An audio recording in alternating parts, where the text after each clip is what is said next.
કેમ છો જવાહર નવોદયની તૈયારી કરતા દરેક વિદ્યાર્થીઓ? ચાલે છે ને એકદમ મસ્ત તૈયારી જવાહર નવોદયની? કેમ કે હવે ટૂંક સમયની અંદર જવાહર નવોદયની પરીક્ષા છે એ આવવાની તૈયારીમાં છે. જે રીતે ગવર્મેન્ટની તૈયારી કરતો વિદ્યાર્થી એવું નક્કી કરીને બેસે છે કે જ્યાં સુધી મને ગવર્મેન્ટની અંદર જોબ નહીં મળે ત્યાં સુધી હું તો સતત તૈયારી કરતો રહીશ. એવી રીતે એ રાત દિવસ એક કરીને અંતે 1 વર્ષના અંતે, 2 વર્ષના અંતે, 5 વર્ષના અંતે એ પોતાનો ગોલ ક્રોસ કરે છે. સ્વામી વિવેકાનંદે કહ્યું તેમ ઉઠો, જાગો અને ધ્યેય પ્રાપ્તિ સુધી મંડ્યા રહો. જ્યાં સુધી નવોદયની અંદર આપણું સિલેક્શન ન થાય ત્યાં સુધી આપણે તનતોડ મહેનત કરવા માટે પડી રહેવાનું છે. આપણે પણ નવોદયની અંદર એવી રીતે મહેનત કરવાની છે કે આપણે લાસ્ટમાં આપણો ગોલ સિદ્ધ કરી શકીએ. તો ચાલો મિત્રો, કોઈ પણ પ્રકારનો સમય બગાડ્યા વગર નવોદયના અંકગણિતને આપણે શરૂ કરીએ. અત્યાર સુધી આપણે વાત કરતા હતા ડે 20 ની અંદર ટોટલ 6 ચેપ્ટર છે આપણે પૂરા કર્યા ગણિતની અંદર. હવે 21મા દિવસની અંદર ચેપ્ટર નંબર 7 આપણે શરૂ કરવાના છીએ, જેનું નામ છે દશાંશ અપૂર્ણાંક, જેને કહેવાય છે પોઈન્ટ વાળા દાખલાઓ કેવી રીતે ગણી શકાય છે તે. કાલે ગુજરાતના એક ખૂણામાંથી એક જવાહર નવોદયના વિદ્યાર્થીનો મને કોલ આવેલો અને એ વિદ્યાર્થીએ મને એવું કીધું કે સર, તમે લાસ્ટ વિડીયો સુધી આ પ્રોપર મેથડને પકડી રાખજો. હું આપના વિડીયો જોઈને નવોદયની તૈયારી ઘર બેઠા કરી રહ્યો છું. તો મેં વિદ્યાર્થીને વાત કરી કે બેટા, પહેલા વિડીયોથી લઈને લાસ્ટ વિડીયો સુધી મારી પ્રોપર મેથડ આ જ ટોપિકથી ચાલ્યા કરશે, આ જ મેથડથી ચાલ્યા કરશે. બેટા ચિંતા કર્યા વગર તું નવોદયમાં પડ્યો રહે અને લાસ્ટમાં જ્યારે તારું રિઝલ્ટ આવે ત્યારે એક કોલ કરવાનું મને ભૂલીશ નહીં. તો આ રીતે ગુજરાતના લાખો વિદ્યાર્થીઓ અમારી સાથે જોડાઈને જવાહર નવોદયની તૈયારી કરી રહ્યા છે. ચાલો, કોઈ પણ પ્રકારનો સમય બગાડ્યા વગર આજના દિવસની અંદર આપણે શરૂ કરીએ ચેપ્ટર નંબર 7 દશાંશ અપૂર્ણાંક. એના પહેલા તમારે અમારી ચેનલ જવાહર નવોદય ભવન લાઇક, શેર અને સબસ્ક્રાઇબ નથી કરી તો લાઇક, શેર અને સબસ્ક્રાઇબ કરી દેજો, જેથી કરીને અમારા વિડીયો આપના સુધી પહોંચી શકે. તો મિત્રો, આજના દિવસની અંદર આજે ચેપ્ટર નંબર 7 ની અંદર આપણે ટોપિક નંબર 1 માં શીખવાના છીએ સાદા અપૂર્ણાંકનું દશાંશ અપૂર્ણાંકમાં કેવી રીતે રૂપાંતર કરવામાં આવે છે તે. એટલે કે આગળના ચેપ્ટર નંબર 6 ની અંદર આપણે વિગતવાર સમજી ગયા કે એની અંદર અપૂર્ણાંકો આપેલા હોય, મિશ્ર અપૂર્ણાંકો આપેલા હોય તો એના દાખલાઓ કેવી રીતે ગણી શકાય છે તે. આજે હવે નવા ચેપ્ટરની અંદર એના બેઝને આગળ લઈ જવાનો પ્રયત્ન કરીએ તો ટોપિક નંબર 1 માં આપણે જોવાના છીએ કે મારી પાસે કોઈ પણ એક અપૂર્ણાંક આપેલો હોય, એ અપૂર્ણાંકને મારે પોઈન્ટની અંદર ફેરવવો હોય તો હું કેવી રીતે ફેરવી શકું, એટલે કે એને મારે દશાંશ અપૂર્ણાંકમાં ફેરવવો હોય તો કેવી રીતે ફરી શકે છે. ચાલો જોઈએ એને ઉદાહરણ દ્વારા. મારી પાસે એક રકમ છે 7/10 ને દશાંશ સ્વરૂપમાં લખો. મારી પાસે એક રકમ છે 7/10. આને મારે પોઈન્ટમાં ફેરવવાની છે તો કેવી રીતે પોઈન્ટમાં ફેરવી શકે? મિત્રો, જ્યારે પણ છેદની અંદર એકડાને મીંડાવાળી કોઈ પણ સંખ્યા જોડાયેલી હોય, જેમ કે 1/10, 1/100, 1/1000, એ સિવાયની કોઈ સંખ્યા છેદમાં હોવી જોઈએ નહીં. ફરી વખત નોંધ કરી લેજો, એ સિવાય છેદમાં બીજી કોઈ સંખ્યા જોડાયેલી હોવી જોઈએ નહીં કે જેનો છેદ નથી ઉડતો. છેદમાં 10, છેદમાં 100, છેદમાં 1000, છેદમાં 10,000 આવી કોઈ પણ સંખ્યા છેદમાં હોય તો એકડાને મીંડાવાળી તો એનું દશાંશ સ્વરૂપ બહુ ઇઝીલી આપણે કરી શકીએ છીએ. કેવી રીતે? 7/10 આપ્યા છે, છેદમાં 10 છે, એકડાને કેટલા મીંડા છે? એકડાને 1 મીંડું છે, તો અંશમાં 1 આંકડા પછી પોઈન્ટ લખવાનો છે. 1 આંકડા પછી પોઈન્ટ એટલે કે ઓલરેડી 7 પડેલા છે, 1 આંકડો થઈ ગયો, એની પછી પોઈન્ટ એટલે કે પોઈન્ટ પછી 1 આંકડો થવો જોઈએ. છેદમાં 10 એટલે પોઈન્ટ પછી 1 આંકડો, 1 આંકડો ઓલરેડી છે, પોઈન્ટની આગળ કાંઈ નથી એટલે આપણે મૂકી દીધા 0. તો આને કહેવાય 0.7. છેદમાં 10 પોઈન્ટ પછી 1 આંકડો મૂકવાનો હોય, 1 આંકડો અંશમાં ઓલરેડી છે તો પોઈન્ટ ત્યાં મૂકી દઈએ ને પોઈન્ટ પછી 7 મૂકી દઈએ તો આનો જવાબ આવશે 0.7. કઈ જગ્યા પર મારો જવાબ પડ્યો છે? 0.7. ઓપ્શન બી ની અંદર છે મને મારો જવાબ જોવા મળે છે. તો આ રીતે તમે દાખલાઓની છે એ ગણતરી કરી શકો છો. આગળ વધુ, હજી મારી પાસે એક રકમ છે 235/1000. મેં પહેલા પણ તમને વાત કરી તેમ છેદમાં 10 હોય, છેદમાં 100 હોય, છેદમાં 1000 હોય, આવી સંખ્યાને દશાંશ સ્વરૂપમાં ફેરવવી બહુ ઇઝીલી છે. કેવી રીતે? અહીંયા રકમ છે મારી 235/1000. 235/1000.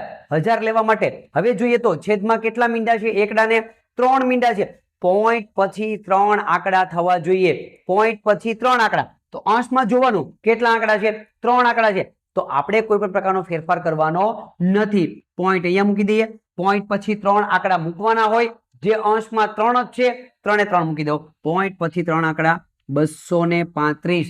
હવે પોઈન્ટની આગળ કાંઈ નથી એટલે આપણે શું મૂકી શકીએ, રકમને સરખી કરવા માટે આગળ મૂકી દઈએ 0. કેટલા થઈ ગયા, 0.235 છેદમાં 10 હોય, 100 હોય, 1000 હોય એવી સંખ્યાને તમે કેવી રીતે પોઈન્ટમાં ફેરવી શકો છો. જેટલા મીંડા પોઈન્ટ પછી એટલા આંકડા કમ્પલસરી હોવા જોઈએ, હોવા જોઈએ ને હોવા જોઈએ. 0.235 0.235 ઓપ્શન બી ની અંદર મને જવાબ જોવા મળે છે. ઓપ્શન બી ની અંદર 0.235 ચેક કરીએ, 0.235. આ રીતે તમે દાખલાઓની ગણતરી છે એ કરી શકો.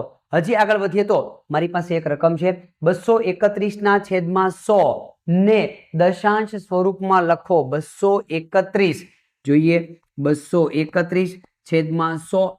પહેલું કામ શું કરવાનું છે? એની અંદર પહેલું કામ મારે એ કરવાનું છે કે છેદમાં છે કેટલા, છેદમાં 100 છે. 100 ને કેટલા મીંડા છે, 2 મીંડા છે.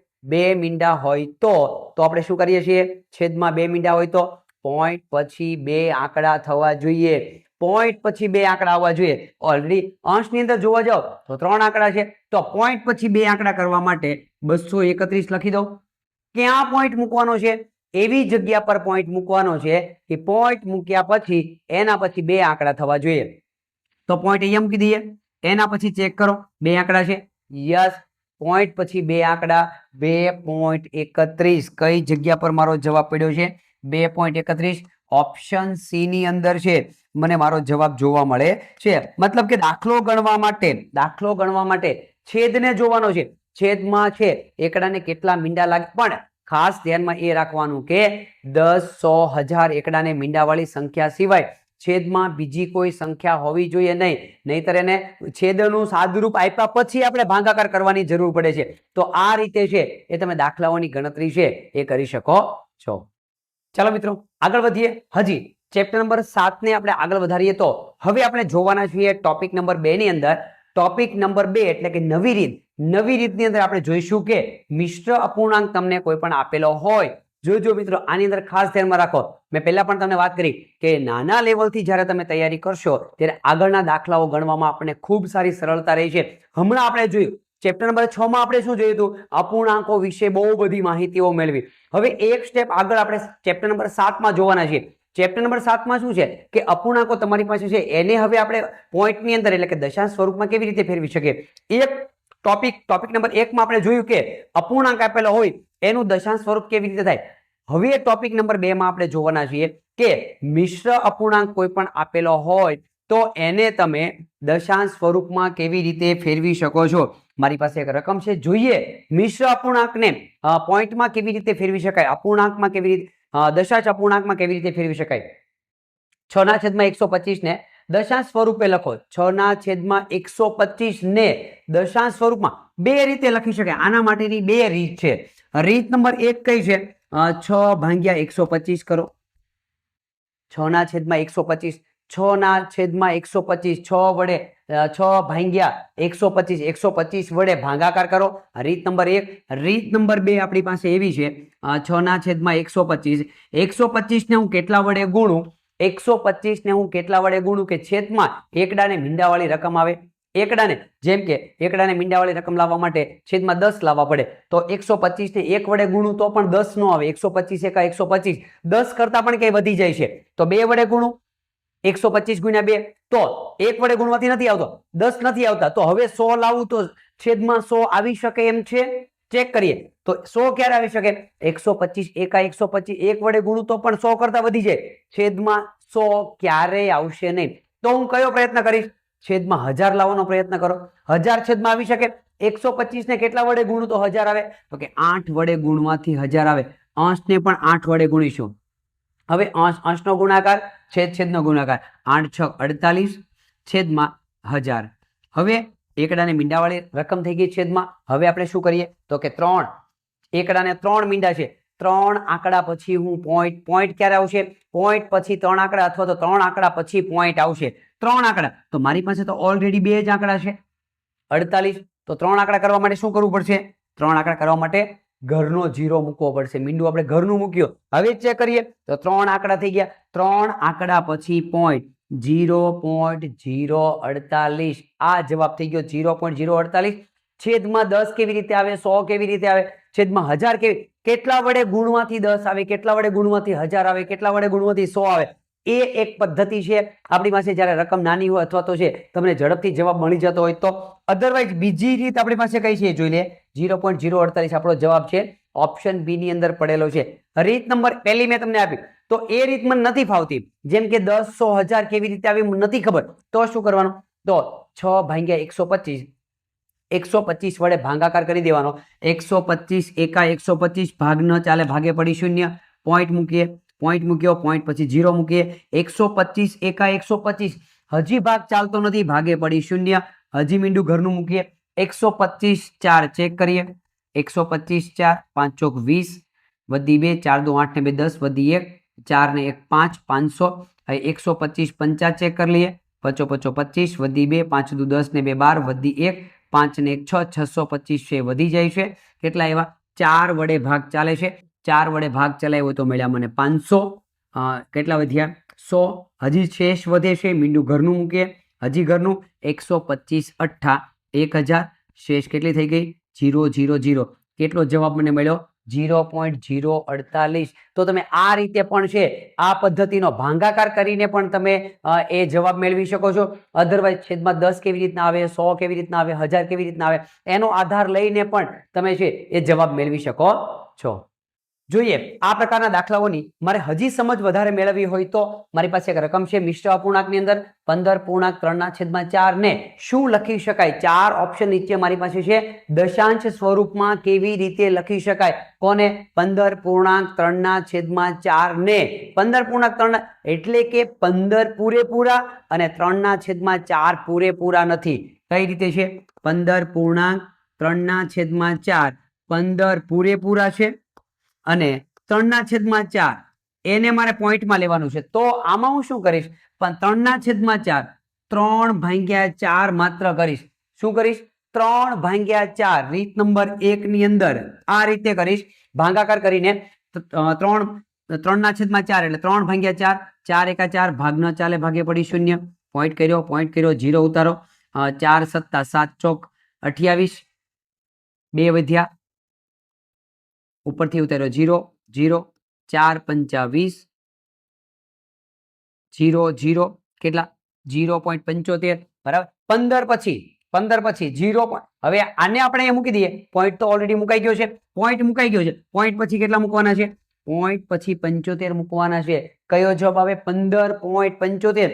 ભાગાકારની મદદથી પણ તમે છે એ જવાબ મેળવી શકો છો. 15.75 ઓપ્શન સી ની અંદર મને જવાબ જોવા મળે છે. મેં શું કર્યું છે 15 પૂરેપૂરા લીધા અને 3/4 નો ભાગાકાર કર્યો. 3/4 3/4 4 વડે એનો ભાગાકાર કર્યો. જવાબ આવ્યો 0.75. પોઈન્ટ તો ઓલરેડી મૂકેલો છે. પોઈન્ટની પહેલા 0 પણ પોઈન્ટની પહેલા ઓલરેડી 15 આવી ગયેલા છે. પોઈન્ટની પહેલા આપણે કઈ મૂકવાનું નથી. પોઈન્ટની પછી કેટલા છે 75 આપણે મૂકવાના છે. પોઈન્ટની પછી પોઈન્ટની પહેલાની રકમ છે ઓલરેડી મુકાઈ ગઈ છે. બીજી રીતે મારે ગણવું હોય તો રીત નંબર 2 ની અંદર હું આવી જાઉં તો બીજી રીતમાં એવું કહી શકે 15.3/4 15 પૂરેપૂરા 3/4. હવે 4 ને હું કેટલા વડે ગુણું કે જેથી કરીને 10 100 1000 એવી રીતે આવી શકે. તો આને ગુણીએ 25 વડે, આને ગુણીએ 25 વડે, 15 એમ નામ, અંશનો ગુણાકાર 25 તેરી 75, 25 4 100. હવે 15 એને એમ નામ રહેવા દો, 15 ને એમ નામ રહેવા દો અને આને પોઈન્ટમાં ફેરવો. 75/100 75/100 પોઈન્ટ પછી 2 આંકડા આવવા જોઈએ. 2 આંકડા પછી પોઈન્ટ આવવો જોઈએ, જે તમે કહો તે. છેદમાં 100 છે એટલા માટે 2 આંકડા ઓલરેડી છે, એના પછી પોઈન્ટ અને 0. પોઈન્ટની આગળ 0, પોઈન્ટની આગળની સંખ્યા તો પડી જ છે. પોઈન્ટની પછી 75.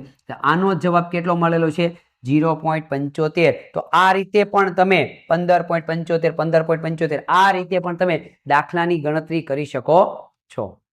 આની અંદર તમને કઈ રીત સરળ લાગે છે, તમને કયા લેવલથી દાખલો આવડે છે, તમને જ્યાં સરળ લાગતું હોય એ રીતનો ઉપયોગ કરીને તમે દાખલો ગણી શકો છો. મારી પાસે એક નવી રકમ છે 11.11/20. રીત નંબર 1, કાં તો તમે છેદમાં 10, 100, 1000 એવો લાવવાનો પ્રયત્ન કરો. રીત નંબર 2 ની અંદર અધરવાઇઝ છે કોને 11 પૂરેપૂરા છે, 11 ના છેદમાં 20, 11 ભાગ્યા 20, 20 વડે તમે ભાગાકાર કરો, 11 ભાગ્યા 20, કાં તો 20 વડે ભાગાકાર કરો, ભાગાકારની મદદથી ગણો. અધરવાઇઝ છે છેદમાં 10, 100, 1000 કેવી તમને જે ઠીક લાગે તે સંખ્યા લાવવાનો પ્રયત્ન કરો. 11 ના છેદમાં 20 એટલે કે 11 પૂરેપૂરા છે, 11 ના છેદમાં 20. છેદને કેટલા વડે ગુણવું કે જેથી કરીને છેદમાં 10, 100, 1000, 10,000 એવી કોઈ સંખ્યા આપણને મળી શકે? તો 20 ને 5 વડે ગુણવાથી 100 મળે છે. 20 5 100 છેદમાં 100 આવી શકે તેમ છે. અંશને પણ 5 વડે ગુણીએ. હવે કરીએ આપણે અંશનો ગુણાકાર પતાવી દઈએ. 11 મૂકી દઈએ છેદમાં 11 પૂર્ણાંક 11 પંચા 55, 20 પંચા 100. 11 પૂરેપૂરા છે, પોઈન્ટ 55 ના છેદમાં 100 આને આપણે પોઈન્ટમાં ફેરવવા છે. છેદમાં 100 2 મીંડા, 2 આંકડા પછી પોઈન્ટ આવશે. અંશમાં ઓલરેડી 2 આંકડા પડ્યા છે, 2 આંકડા પછી પોઈન્ટ આવશે. 55 ની આગળ કઈ નથી એટલે પોઈન્ટ, અને અહીંયા મૂકી દઈએ 0. પોઈન્ટ પછી કેટલા મૂકવાના છે? 55. 11 પોઈન્ટ તો ઓલરેડી આવી ગયા છે. પોઈન્ટ પછીના આંકડા 55, 11.55 મને જવાબ મળે છે. ચેક કરી લઈએ ઓપ્શનની અંદર કઈ જગ્યા પર છે એ મારો જવાબ પડ્યો છે. 11.55 મને જવાબ મળે છે ઓપ્શન બી ની અંદર. તો આ રીતે તમે દાખલાઓની ગણતરી છે એ કરી શકો છો. ચાલો મિત્રો, અંકગણિતને ચેપ્ટર નંબર 7 ને હજી આપણે આગળ વધારીએ તો હવે આપણે જોવાના છીએ ટોપિક નંબર 3 ની અંદર કે એવા દશાંશ અપૂર્ણાંકો આપેલા હોય તો તમે એને મિશ્ર અપૂર્ણાંકમાં કેવી રીતે ફેરવી શકો છો.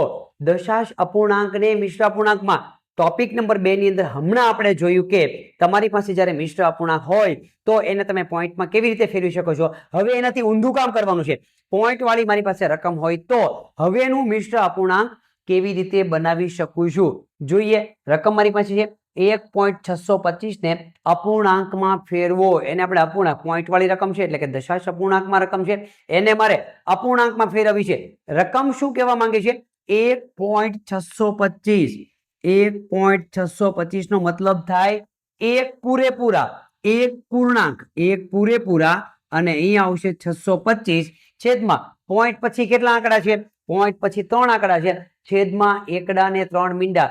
1 પૂરેપૂરા 625 ના છેદમાં કેટલા? પોઈન્ટ પછી 3 આંકડા હોવાથી એકડા ને 3 મીંડા. ચેક કરીએ આ જવાબ મારો ક્યાંય પડેલો છે? 1.625 ના છેદમાં 1000, 1.625 ના છેદમાં 1000. એક પણ જગ્યાએ મને જવાબ જોવા મળતો નથી. તો હવે હું શું કરીશ? હવે એનો છેદ ઉડાડીશ. અહીંયા આપણે ભાગ ચલાવીએ, 5 વડે ભાગ ચલાવીએ.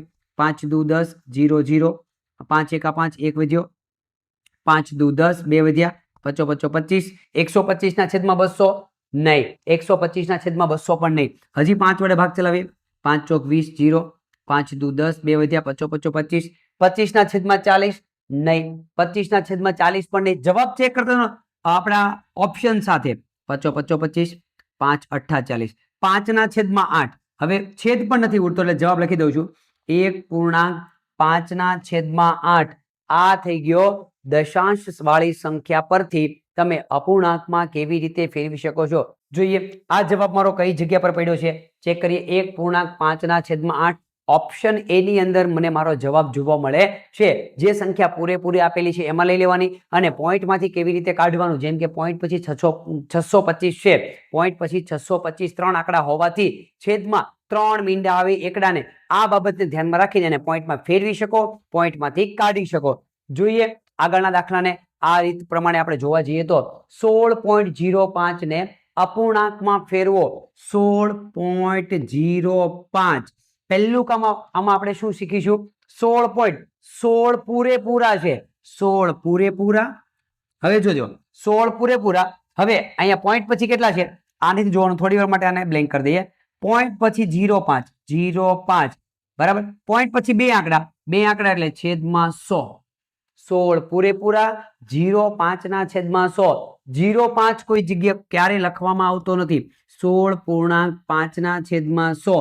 0.5 પણ એની વેલ્યુ કેટલી કહેવાય? 5 જ કહેવાય. પણ સમજાવવા માટે આપણે આમાંથી આમાં ગયા અને ખરેખર રિયાલિટી કેટલી છે? રિયાલિટી આ છે 16.5 ના છેદમાં 100. 16 પૂરેપૂરા. આને ફેરવીએ તો 0.5 ના છેદમાં પોઈન્ટ પછી 2 આંકડા હોવાથી છેદમાં 100. 0.5 લખાય નહીં એટલે મેં લખ્યા 5/100. ચેક કરીએ 16.5/100 ક્યાંય 100 જોવા મળતા નથી છેદમાં, તો આપણે શું કરીશું એના છેદ ઉડાડવાનો પ્રયત્ન કરીએ.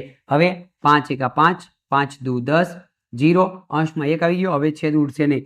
16.1/20 મને કયો જવાબ મળે છે 16.1/20. કઈ જગ્યા પર જવાબ છે ચેક કરીએ.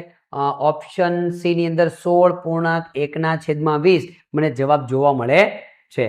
જોઈએ હજી આ પ્રકારના દાખલાઓની હજી આપણે વ્યવસ્થિત રીતે ગણતરી કરવી હોય તો પ્રેક્ટિસ, જેમ કે આપણી વધારે પ્રેક્ટિસ હશે તો જ અંકગણિત છે આપણે યાદ રહેવાનું છે. રીઝનિંગ કહેવામાં આવે છે ગવર્મેન્ટની એક્ઝામ આપવા માટે ખૂબ જ ઉપયોગી આ ગણિત છે આપણને બની રહી છે. નવી રકમ મારી પાસે છે 9.0625 ને અપૂર્ણાંકમાં ફેરવો. 9.0625 શું કહેવા માંગે છે?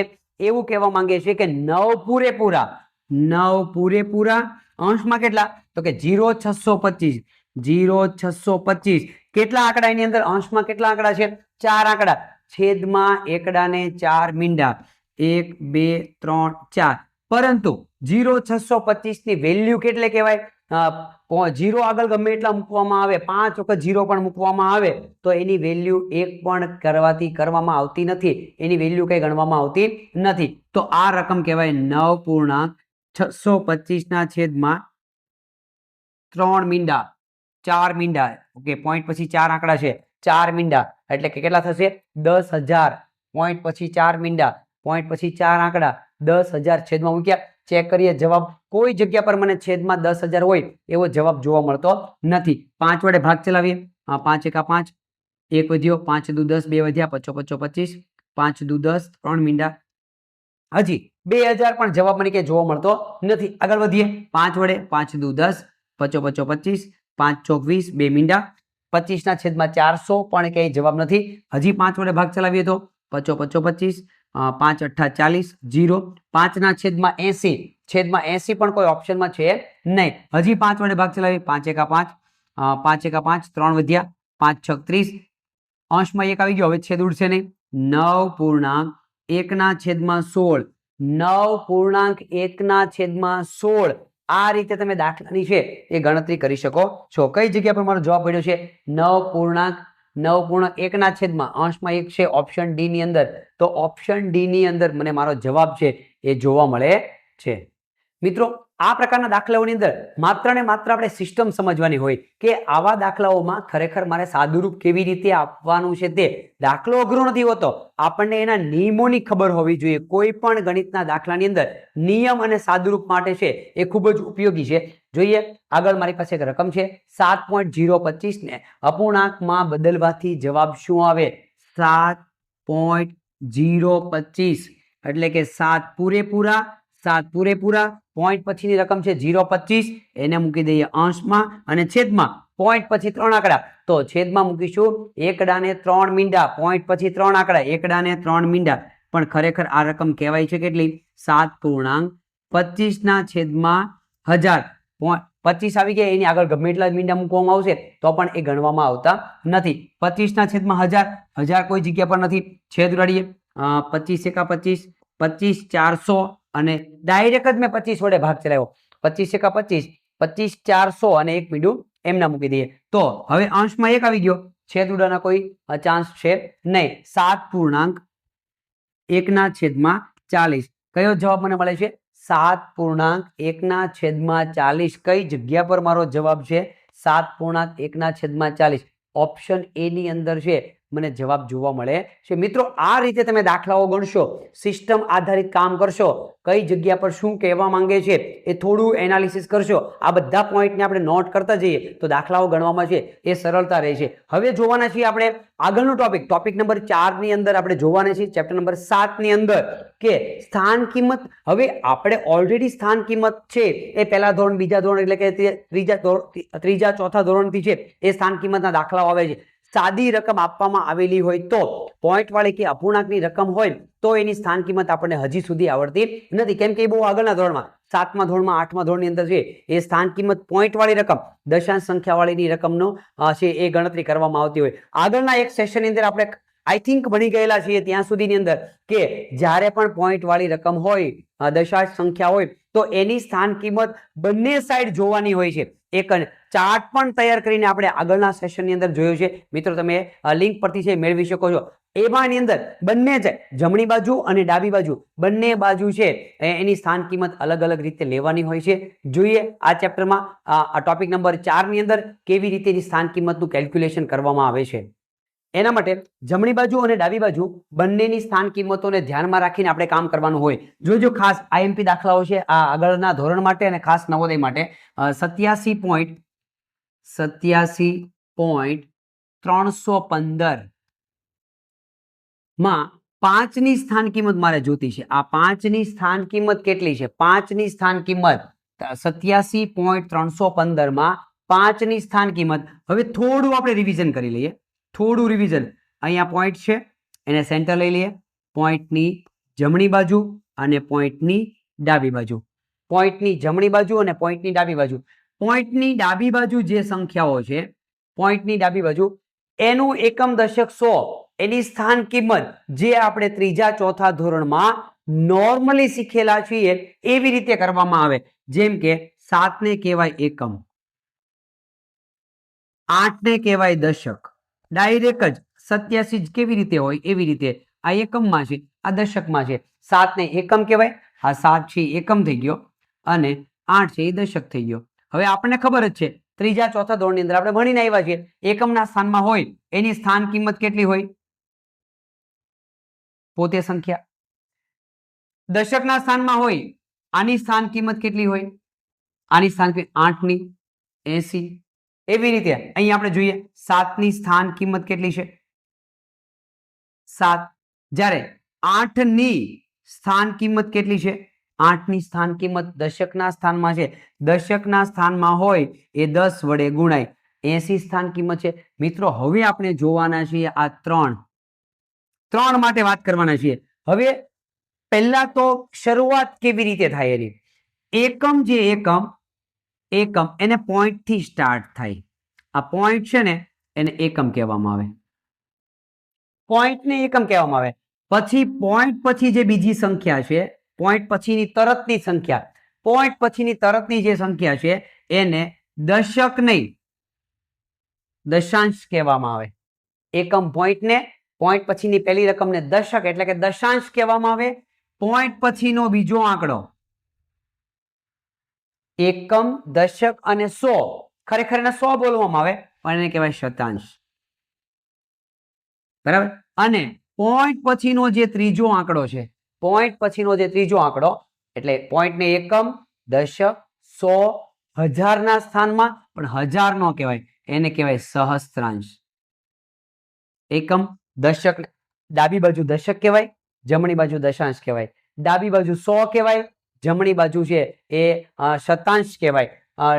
ડાબી બાજુ છે એકમ, દશક, 100, પછી 1000 કહેવાય, જ્યારે આ બાજુ છે સહસ્ત્રાંશ કહેવાય. સહસ્ત્રાંશ. હવે જોઈએ 5 ની સ્થાન કિંમત જોઈએ છે. 5 અહીંયા મૂકી દઈએ. 5 ની આગળ કેટલી સંખ્યા છે? એક એકડો, એ 0 મૂકી દઈએ.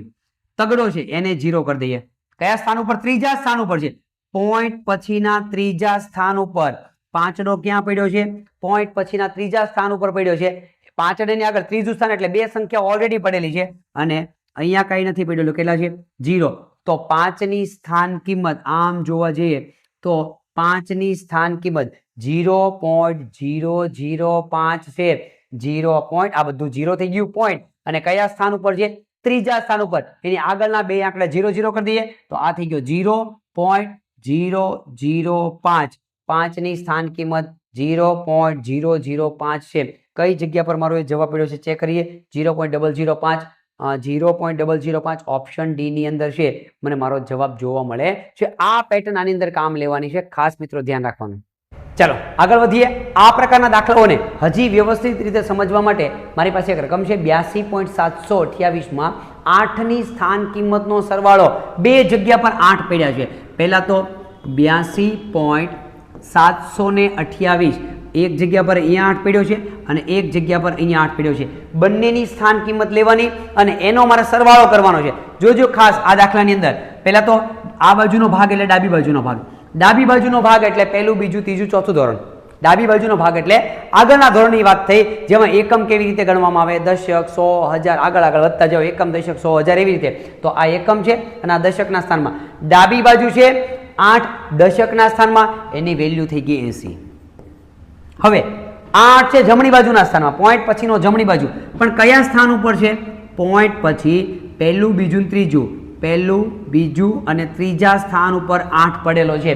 પોઈન્ટ પછીનો ત્રીજું સ્થાન. હવે અહીંયા પોઈન્ટની આગળ કાંઈ નથી એટલે 0 મૂકી દઈએ. અહીંયા 2 ખાના ખાલી પડે છે, ત્યાં મૂકી દઈએ 0 0. તો આ 8ની સ્થાન કિંમત છે 0.008. આ 8ની સ્થાન કિંમત છે 80. હવે બંનેનો સરવાળો કરવાનો છે. હવે 80 થઈ ગયા. હવે સરવાળો કરવા માટે પોઈન્ટની નીચે પોઈન્ટ, ખાસ ધ્યાનમાં રાખજો, સરવાળો કરવા માટે પોઈન્ટની નીચે પોઈન્ટ આવવો જોઈએ. હવે આને તો પોઈન્ટ છે જ નહીં. પૂર્ણાંક સંખ્યાઓનો પોઈન્ટ ક્યાં હોય? પૂર્ણાંક સંખ્યાનો પોઈન્ટ પૂર્ણાંક સંખ્યાની બહાર પડ્યો હોય. એટલે કે પૂર્ણાંક સંખ્યાની બહાર એટલે કે અહીંયા પડ્યો છે. 0 પછી પોઈન્ટ પડ્યો છે, અહીંયા મૂકી દઈએ 0. હવે આ સંખ્યાને એમાં એડ કરવી છે. એડ કરવા માટે આપણો એક જ નિયમ, પોઈન્ટની નીચે પોઈન્ટ આવવો જોઈએ. પોઈન્ટની નીચે પોઈન્ટ મૂકી દઈએ. પોઈન્ટની આગળ કેટલા છે? 0. પોઈન્ટની આગળ 0. પોઈન્ટની પાછળ કેટલા છે? 0 0 8. 0 0 અને 8. આનો મારે સરવાળો કરવાનો. ખાસ ધ્યાનમાં એ રાખવાનું, પોઈન્ટની નીચે પોઈન્ટ આવવો જોઈએ. આનો સરવાળો કરવા માટે જે જગ્યા પર ખાલા પડ્યા છે ત્યાં મૂકી દઈએ આપણે 0. અહીંયા 0 મૂકી દીધો, ખાલા પડે છે એટલા માટે. અહીંયા ખાલું પડ્યું છે, આને 0 મૂકી દઈએ, અહીંયા 0 મૂકી દઈએ, અહીંયા 0, કંઈ કામના નથી એટલા માટે આપણે ત્યાં 0 મૂકી દઈએ. હવે સરવાળો કરવા માટે કામ લાગે, સરખી રકમ લાગે એટલા માટે 8 ના 8, 0 નો 0, 0 નો 0, પોઈન્ટનો પોઈન્ટ, 0 નો 0 અને 8 ના 8. તો બંનેની સ્થાન કિંમતનો સરવાળો મને મળે છે 80.008. 80.008. કઈ જગ્યા પર મારો જવાબ છે? 80.008. ચેક કરીએ. 80.008 ઓપ્શન એ ની અંદર છે, મને જવાબ જોવા મળે છે.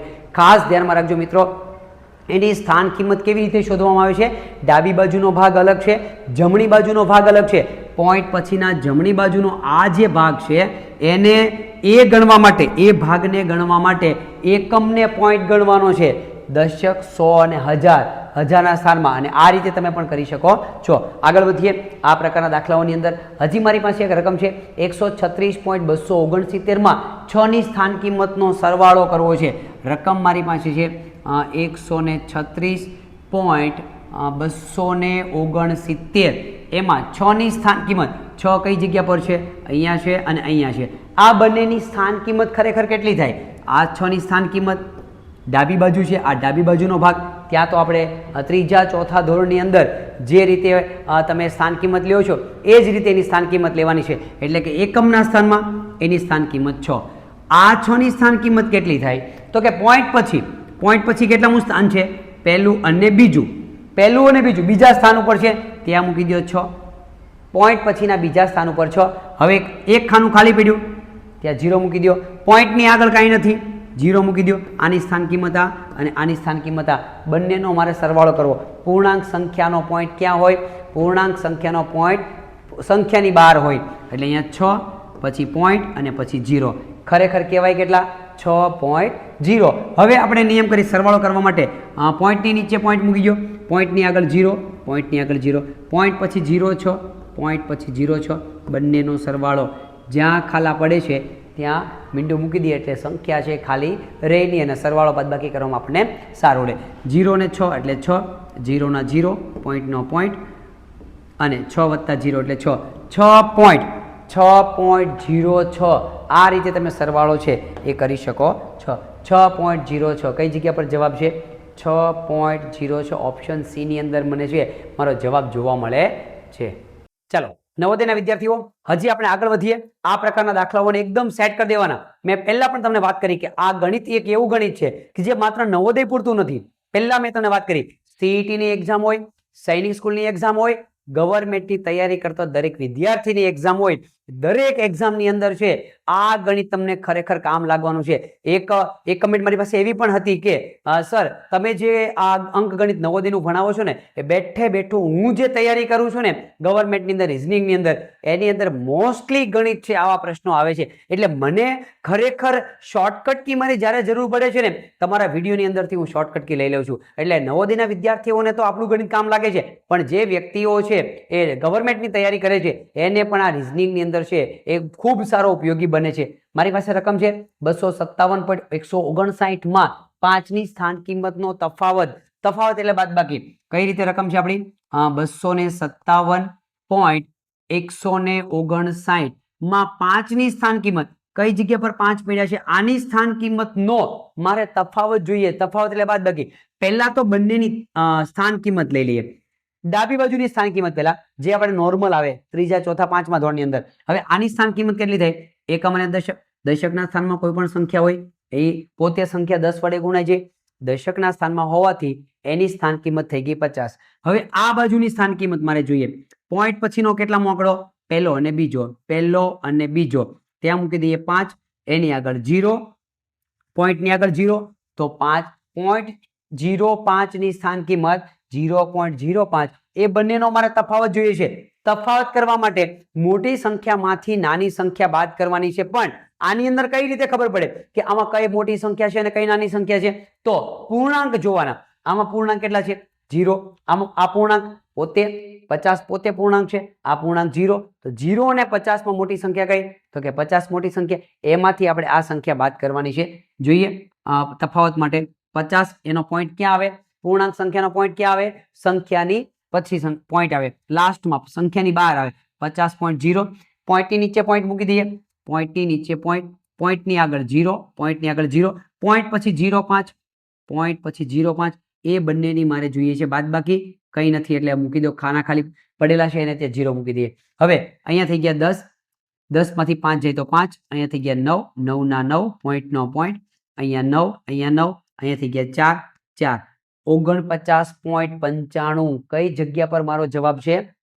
49.95. 49.95 ઓપ્શન ડી ની અંદર છે એ મને જવાબ જોવા મળે છે. આ રીતે તમે છે એ દાખલાઓની ગણતરી કરી શકો. જમણી બાજુ અને ડાબી બાજુ બંને સાઈડને આપણે જોઈને ચાલવાનું છે. જમણી બાજુ તો કઈ રીતે આપણે પોઈન્ટને એકમ ગણવાનો છે અને ડાબી બાજુ તમે જશો તો એમાં શું કરવાનું છે?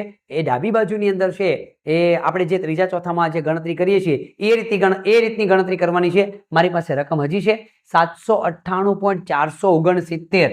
798.469 માં 9 ની સ્થાનીય માનનો તફાવત. 9 જે પડેલા છે એની સ્થાનીય માન આગળ ચેપ્ટર નંબર 1 માં સંખ્યા પદ્ધતિમાં આપણે જોયું. સ્થાનીય માન એટલે સ્થાન કિંમત. એની સ્થાન કિંમતનો તફાવત એટલે થશે બાદબાકી. પહેલા તો બંનેની સ્થાન કિંમત લઈ લઈએ. ડાબી બાજુની સંખ્યા દશકના સ્થાનમાં છે. દશકના સ્થાનમાં એટલે એની વેલ્યુ થઈ જશે 90. 9 ની સ્થાન કિંમત. 9 કઈ જગ્યા પર છે? પોઈન્ટ પછી પહેલો આંકડો, બીજો આંકડો અને ત્રીજા આંકડા ઉપર છે. પોઈન્ટ પછી ત્રીજા આંકડા ઉપર હોવાથી એને અહીંયા લઈ લઈએ 9. બાકીના 0 0 મૂકી દઈએ અને પોઈન્ટની આગળ 0. બંનેની બાદબાકી કરવા માટે મોટી સંખ્યા પહેલા ચેક કરવાની. મોટી સંખ્યા કઈ જગ્યા પર છે? તો કે કોના આધારે ખબર પડશે? પૂર્ણાંકના આધારે ખબર પડે. પૂર્ણાંકમાં 90 છે અને પૂર્ણાંકમાં 0. 90 મોટા છે તો એની બાદબાકી કરવા માટે 90 ક્યાં પોઈન્ટ આવે? સંખ્યાની બહાર. 90.0. હવે કઈ સંખ્યા બાદ કરવી છે? 0.009. પોઈન્ટની નીચે પોઈન્ટ મૂકી દઈએ. પોઈન્ટની આગળ 0, પોઈન્ટની પાછળ 009. અને હવે બંનેની બાદબાકી ખાલા પડે છે એને 0 0 મૂકી દઈએ જ્યાં જ્યાં પડે છે ત્યાં. બરાબર, જેથી કરીને બાદબાકી કરવામાં કે સરવાળો કરવામાં સારું પડે. અહીંયા થઈ ગયા 10. 10 માંથી 9 જાય તો 1. અહીંયા થઈ ગયા 9. 9 ના 9, અહીંયા 9. 9 ના 9, પોઈન્ટનો પોઈન્ટ. અહીંયા થઈ ગયા 9. 9 માંથી 1 બાદ થઈ ગયો એટલે 8. 89.991. 89.991. કઈ જગ્યા પર મારો જવાબ છે? 89.991. ઓપ્શન એ ની અંદર મને જોવા મળે છે 909. અહીંયા છે 919. તો ઓપ્શન એ ની અંદર છે એ તમે જવાબ શોધી શકો છો. આ રીતે તમે કોઈ પણ પોઈન્ટ વાળી રકમ આપેલી હોય અને એ રકમની અંદર એની મારે સ્થાન કિંમત જોતી હોય તો બે ભાગમાં આપણે સ્થાન કિંમત લઈ શકીએ છીએ. પોઈન્ટની જમણી બાજુનો ભાગ અને પોઈન્ટની ડાબી બાજુનો ભાગ, અને પોઈન્ટની ડાબી બાજુનો જે ભાગ છે એની અંદર એકમ સંખ્યાથી સ્ટાર્ટ થાય, અને પોઈન્ટની જમણી બાજુનો જે ભાગ છે એની અંદર એકમ છે એ પોઈન્ટથી સ્ટાર્ટ થાય. આ છે ખાસ ધ્યાનમાં અને નોંધ કરવા જેવી બાબત છે. ચાલો મિત્રો આગળ વધીએ. હવે આપણે જોવાના છીએ ટોપિક નંબર 5 ની અંદર થોડુંક આ ચેપ્ટરને આપણે આગળ લઈ જવું છે.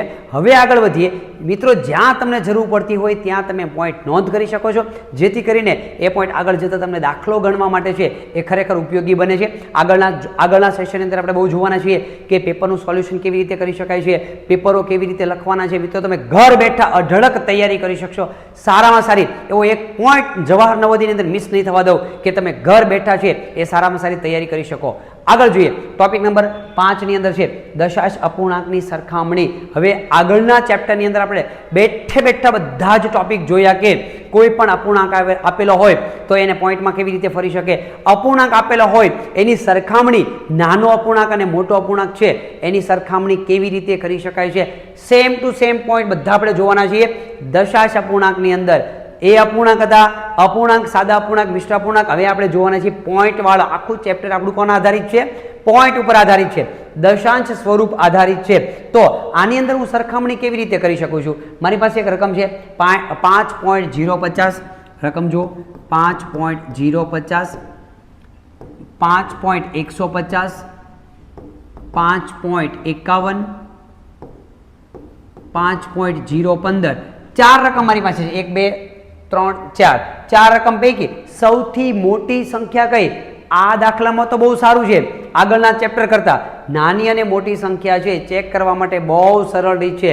માત્ર ને માત્ર આપણે જોવાના છે, પૂર્ણાંકો આધારિત જ કામ કરવાનું છે. પોઈન્ટ પછીની પહેલી સંખ્યા, બીજી સંખ્યા, ત્રીજી સંખ્યા, આ રીતે તમે સ્ટેપ બાય સ્ટેપ આગળ વધવાનું છે. જ્યારે ચેપ્ટર નંબર 6 માં આપણે જોયું એમાં તો આપણે શું કરવું પડે છે? નાની મોટી સંખ્યા ચેક કરવા માટે બંનેનો છેદ છે એ સરખો હોવો પડે. પણ ખરેખર મારી પાસે છેદ સરખો ન હોય તો શું કરવું પડે? એનો લસ્સા લેવો પડે, છેદ સરખો કરવો પડે, અને પછી નક્કી થાય કે એમાંથી નાની સંખ્યા કઈ છે અને મોટી સંખ્યા કઈ છે. જ્યારે આવા દાખલાની અંદર તો આપણે છે એ માત્ર પૂર્ણાંક આધારિત કે પોઈન્ટ પછીના પહેલા, બીજા કે ત્રીજા આંકડા ઉપરથી આપણે ડિસાઇડ કરી શકીએ. ચેક કરીએ. મોટી સંખ્યા શોધવા માટે પૂર્ણાંક સૌથી મોટો હોવો જોઈએ. પહેલા પૂર્ણાંકને ચેક કરીએ. પૂર્ણાંક 5, 5, 5, 5. પૂર્ણાંક બધામાં સરખા છે. એના આધારે નક્કી થશે નહીં કઈ સંખ્યા મોટી છે અને કઈ સંખ્યા નાની છે. તો શું કરવાનું? પોઈન્ટ પછીનો પહેલો આંકડો પકડી લઈએ. પોઈન્ટ પછીનો પહેલો આંકડો 0, પોઈન્ટ પછીનો પહેલો આંકડો 1. આ સંખ્યા તો ઓલરેડી નીકળી ગઈ. પોઈન્ટ પછીનો પહેલો આંકડો જેનો મોટો હશે એ સંખ્યા મોટી હશે. બધામાં પોઈન્ટ પછીનો પહેલો આંકડો સરખો હોય તો બીજો આંકડો ચેક કરવાનો. બીજો આંકડો જેનો મોટો હશે તે મોટી સંખ્યા હશે. અહીંયા પોઈન્ટ પછીનો પહેલો આંકડો 0, અહીંયા પોઈન્ટ પછીનો પહેલો આંકડો 1. આ સંખ્યા નીકળી ગઈ. પોઈન્ટ પછીનો 5, પહેલો આંકડો 5. આ સંખ્યાને પણ આપણે કાઢી નાખીએ. પોઈન્ટ પછીનો પહેલો આંકડો 5 છે, આમાં 1 છે અને પોઈન્ટ પછીનો પહેલો આંકડો 5 છે, એટલે આ બંને સંખ્યા નાની થઈ ગઈ. આને ચેક કરીએ.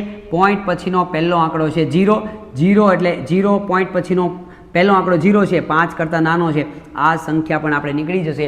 પોઈન્ટ પછીનો પહેલો આંકડો સૌથી મોટો જે જગ્યા પર હશે એ સંખ્યા સૌથી મોટી છે. 5.51 છે એ સૌથી મોટી સંખ્યા છે. કઈ જગ્યા પર જવાબ પડ્યો છે? ઓપ્શન સી ની અંદર છે. એ મને મારો જવાબ જોવા મળે છે. તો આ રીતે તમે નાની સંખ્યા અને મોટી સંખ્યાને ચેક કરવી હોય તો પૂર્ણાંકના આધારે, સૌથી પહેલા પૂર્ણાંકના આધારે, પછી પોઈન્ટ પછીનો પહેલો આંકડો, બીજો આંકડો, ત્રીજો આંકડો, એ રીતે તમારે ચેક કરવાનું હોય છે. જો નવા દાખલાની અંદર 124.131, 124.131, સોરી 130,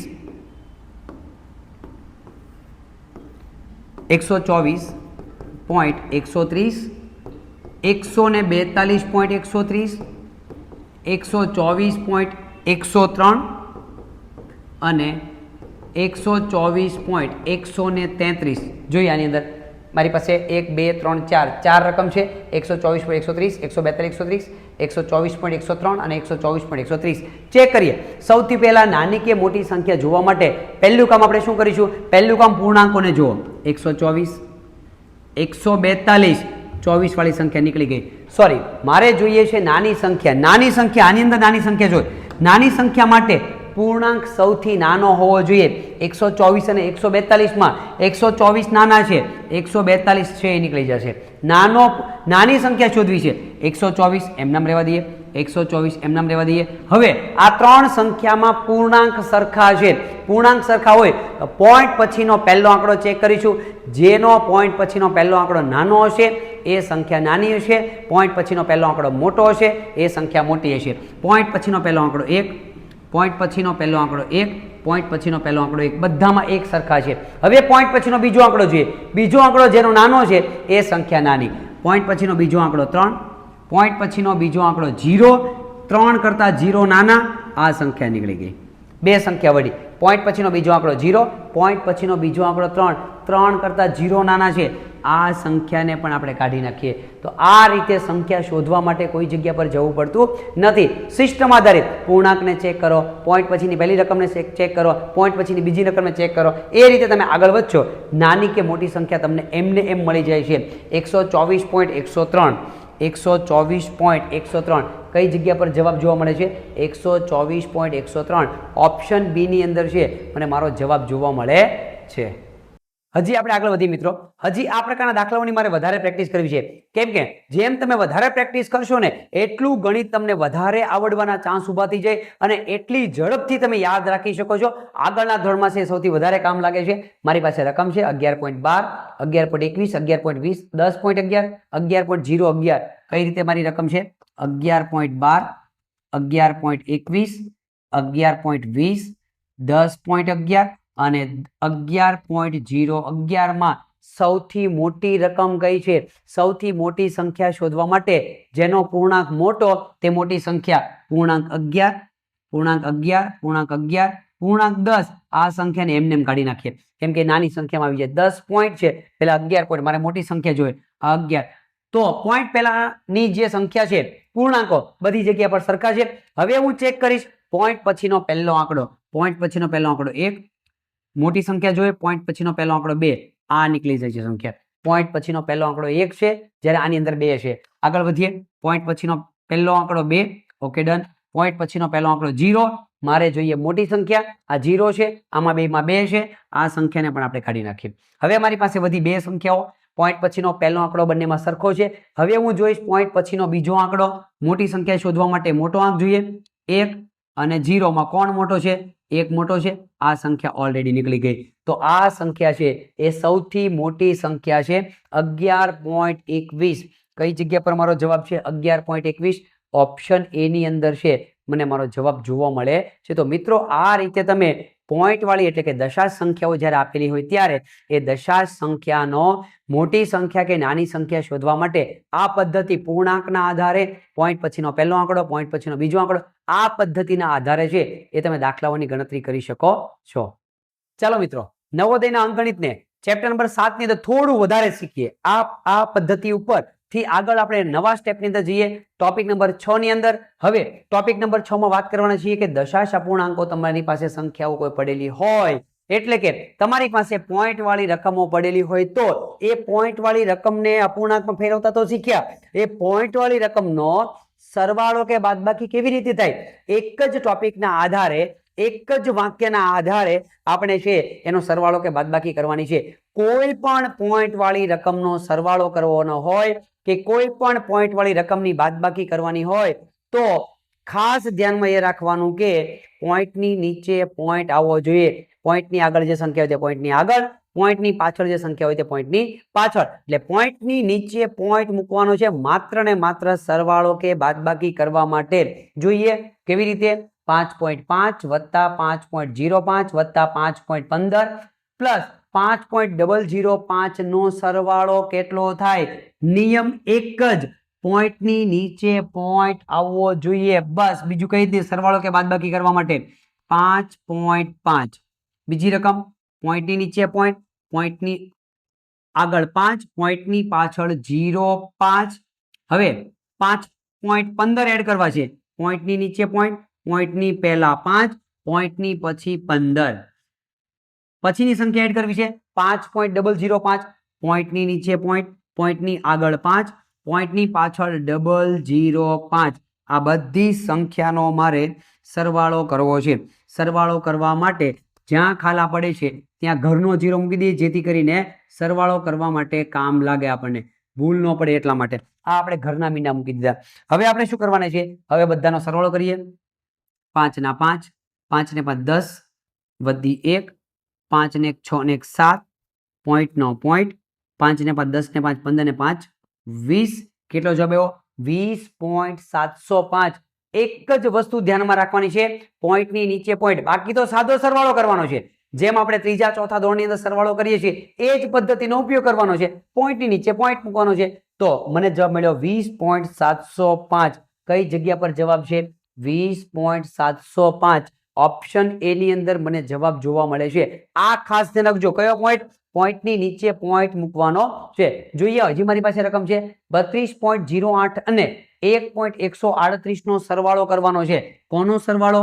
32.08 નો સરવાળો 1.138 પોઈન્ટની નીચે પોઈન્ટ. પોઈન્ટની પહેલા કોણ છે? 1. પોઈન્ટની પહેલા 1 મૂકી દો. પોઈન્ટની પાછળ કોણ છે? 138. એને 138 આ રીતે મૂકી દો. હવે સરવાળો કરવા માટે શું કામ કરીશું આપણે? જ્યાં ખાલા પડે છે ત્યાં 0 મૂકી દઈએ, જેથી કરીને સરવાળો કે બાદબાકી કરવામાં આપણને સરળતા રહે. સરવાળો છે, સરવાળો કરતા 0 + 8 એટલે 8, 8 9 10 ને 11 વધી 1, 1 ને 1 2, પોઈન્ટનો પોઈન્ટ. સાદો સરવાળો કર્યો છે મિત્રો મેં આની અંદર, એકદમ સાદો સરવાળો. પોઈન્ટની નીચે પોઈન્ટ, 2 ને 1 3, 3 ના 3 33.218. 33.218 મને જવાબ મળે છે. કઈ જગ્યા પર? 33.218. ઓપ્શન સી ની અંદર છે એ મારો જવાબ છે, મળી શકે છે. ગુણાકાર ભાગાકારમાં આવી રીતે નથી આવતું. ગુણાકાર ભાગાકારની અંદર છે એ આપણે અલગ રીતે આગળના સેશનમાં જોવાના છીએ. માત્ર ને માત્ર આ પોઈન્ટ સરવાળો કે બાદબાકી કરવા માટે ખાસ ધ્યાનમાં રાખવાનો કે આપણે પોઈન્ટની નીચે છે એ પોઈન્ટ મૂકવાનો છે. જ્યારે આવું કોઈ બંધારણ ગુણાકાર કે ભાગાકારમાં નથી તો એની અંદર ગુણાકાર કે ભાગાકાર કેવી રીતે જાય એ આગળના સેશનમાં આપણે છે એ જોવાના છે, ચેપ્ટર નંબર 7 ની અંદર. હવે જોઈએ, મારી પાસે એક રકમ છે 52.01 માંથી 19.291 ને બાદ કરવા છે. તો બાદ કરવાથી શું જવાબ આવે? 52.01 માંથી 19.291. પોઈન્ટની નીચે પોઈન્ટ મૂકી દઈએ.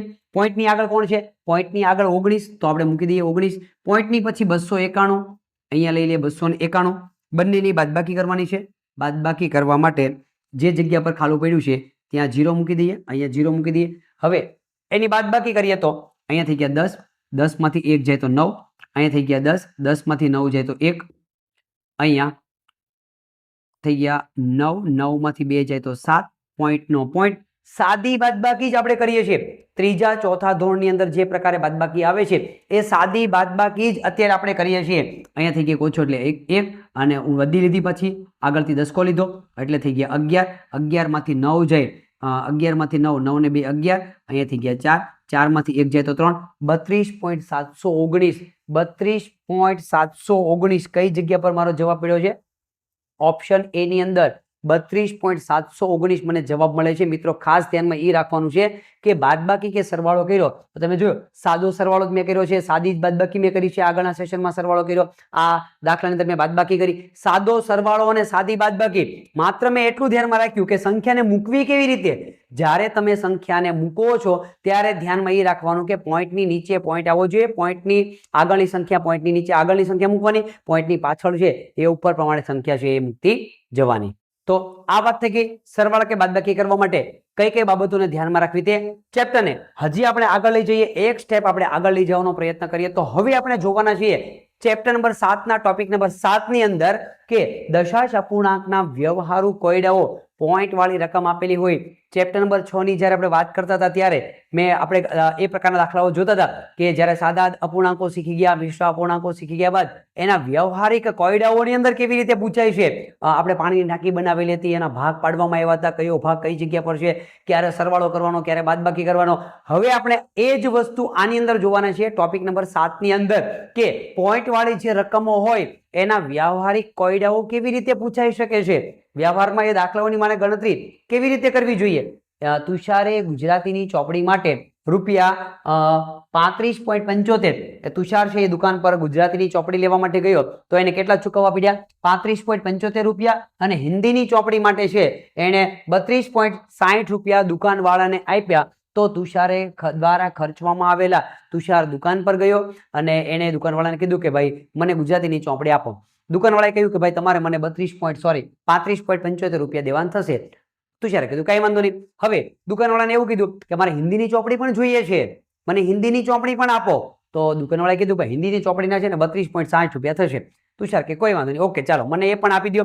હવે તો તુષારે છે પોતાના ખીચામાંથી પોતાના પાકીટમાંથી કેટલા રૂપિયા કાઢીને પેલા દુકાનવાળાને આપ્યા છે? બંનેના ભેગા કરીએ તો તુષારે ગુજરાતીના ચોપડીના કેટલા આપ્યા? 35.75 રૂપિયા છે એ ગુજરાતીની બુક માટે, અને હિન્દીની ચોપડી માટે છે 32.60 રૂપિયા. પોઈન્ટની નીચે પોઈન્ટની આગળ 32, પોઈન્ટની પાછળ 60. આટલા રૂપિયા હિન્દીની ચોપડી માટે આપ્યા. હવે કુલ મળીને કેટલા રૂપિયા દુકાનવાળાને ચૂકવવામાં આવ્યા? સરવાળો કરીએ. 5 ના 5, 6 દુ 12 ને 1 13, વધી 1, પોઈન્ટનો પોઈન્ટ, 5 ને 2 7 ને 1 8, 3 ને 3 6. તુષારે કુલ 68.35 રૂપિયા દુકાનવાળાને આપ્યા.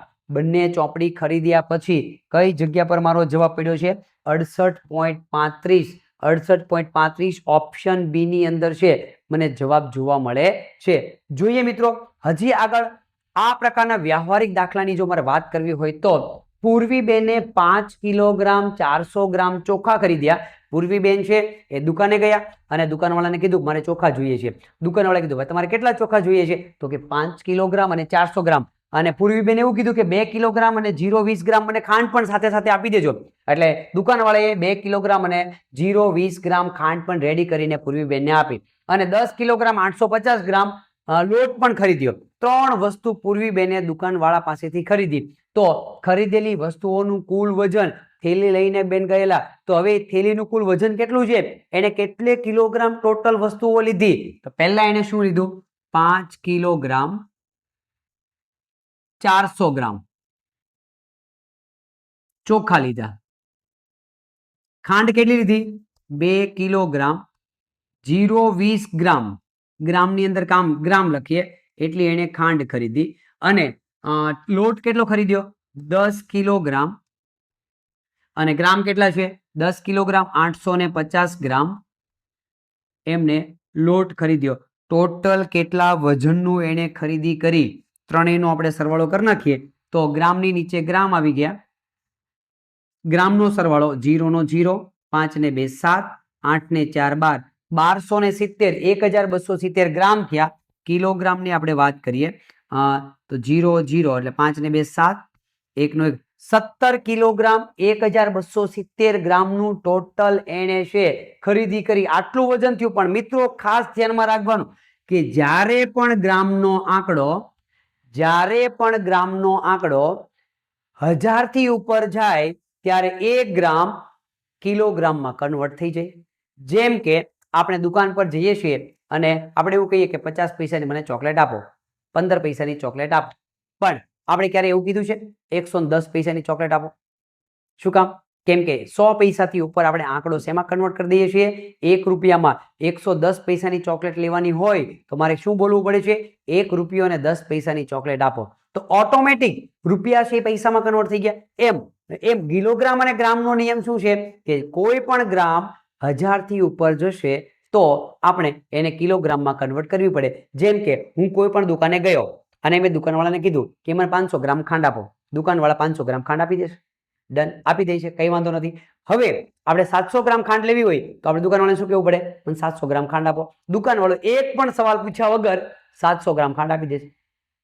દુકાનવાળા પાસે હું એમ કહું મને 1000 ગ્રામ ખાંડ આપો, દુકાનવાળો શું કરશે? ભાઈ 1000 ગ્રામ આ નવો આવ્યો, મારા દુકાન મેં જ્યારથી શરૂ કરી છે ત્યારથી લઈને આવો કોઈ વ્યક્તિ પણ જોવા નથી મળ્યો. 1000 ગ્રામ માંગે છે. તો દુકાનવાળાને ખબર હોય તો કઈ વાંધો નથી ખબર તો પૂછે, 10 વખત પૂછે એટલે ભાઈ તારે જોઈએ કેટલી? ભાઈ કેને સરખું કેને.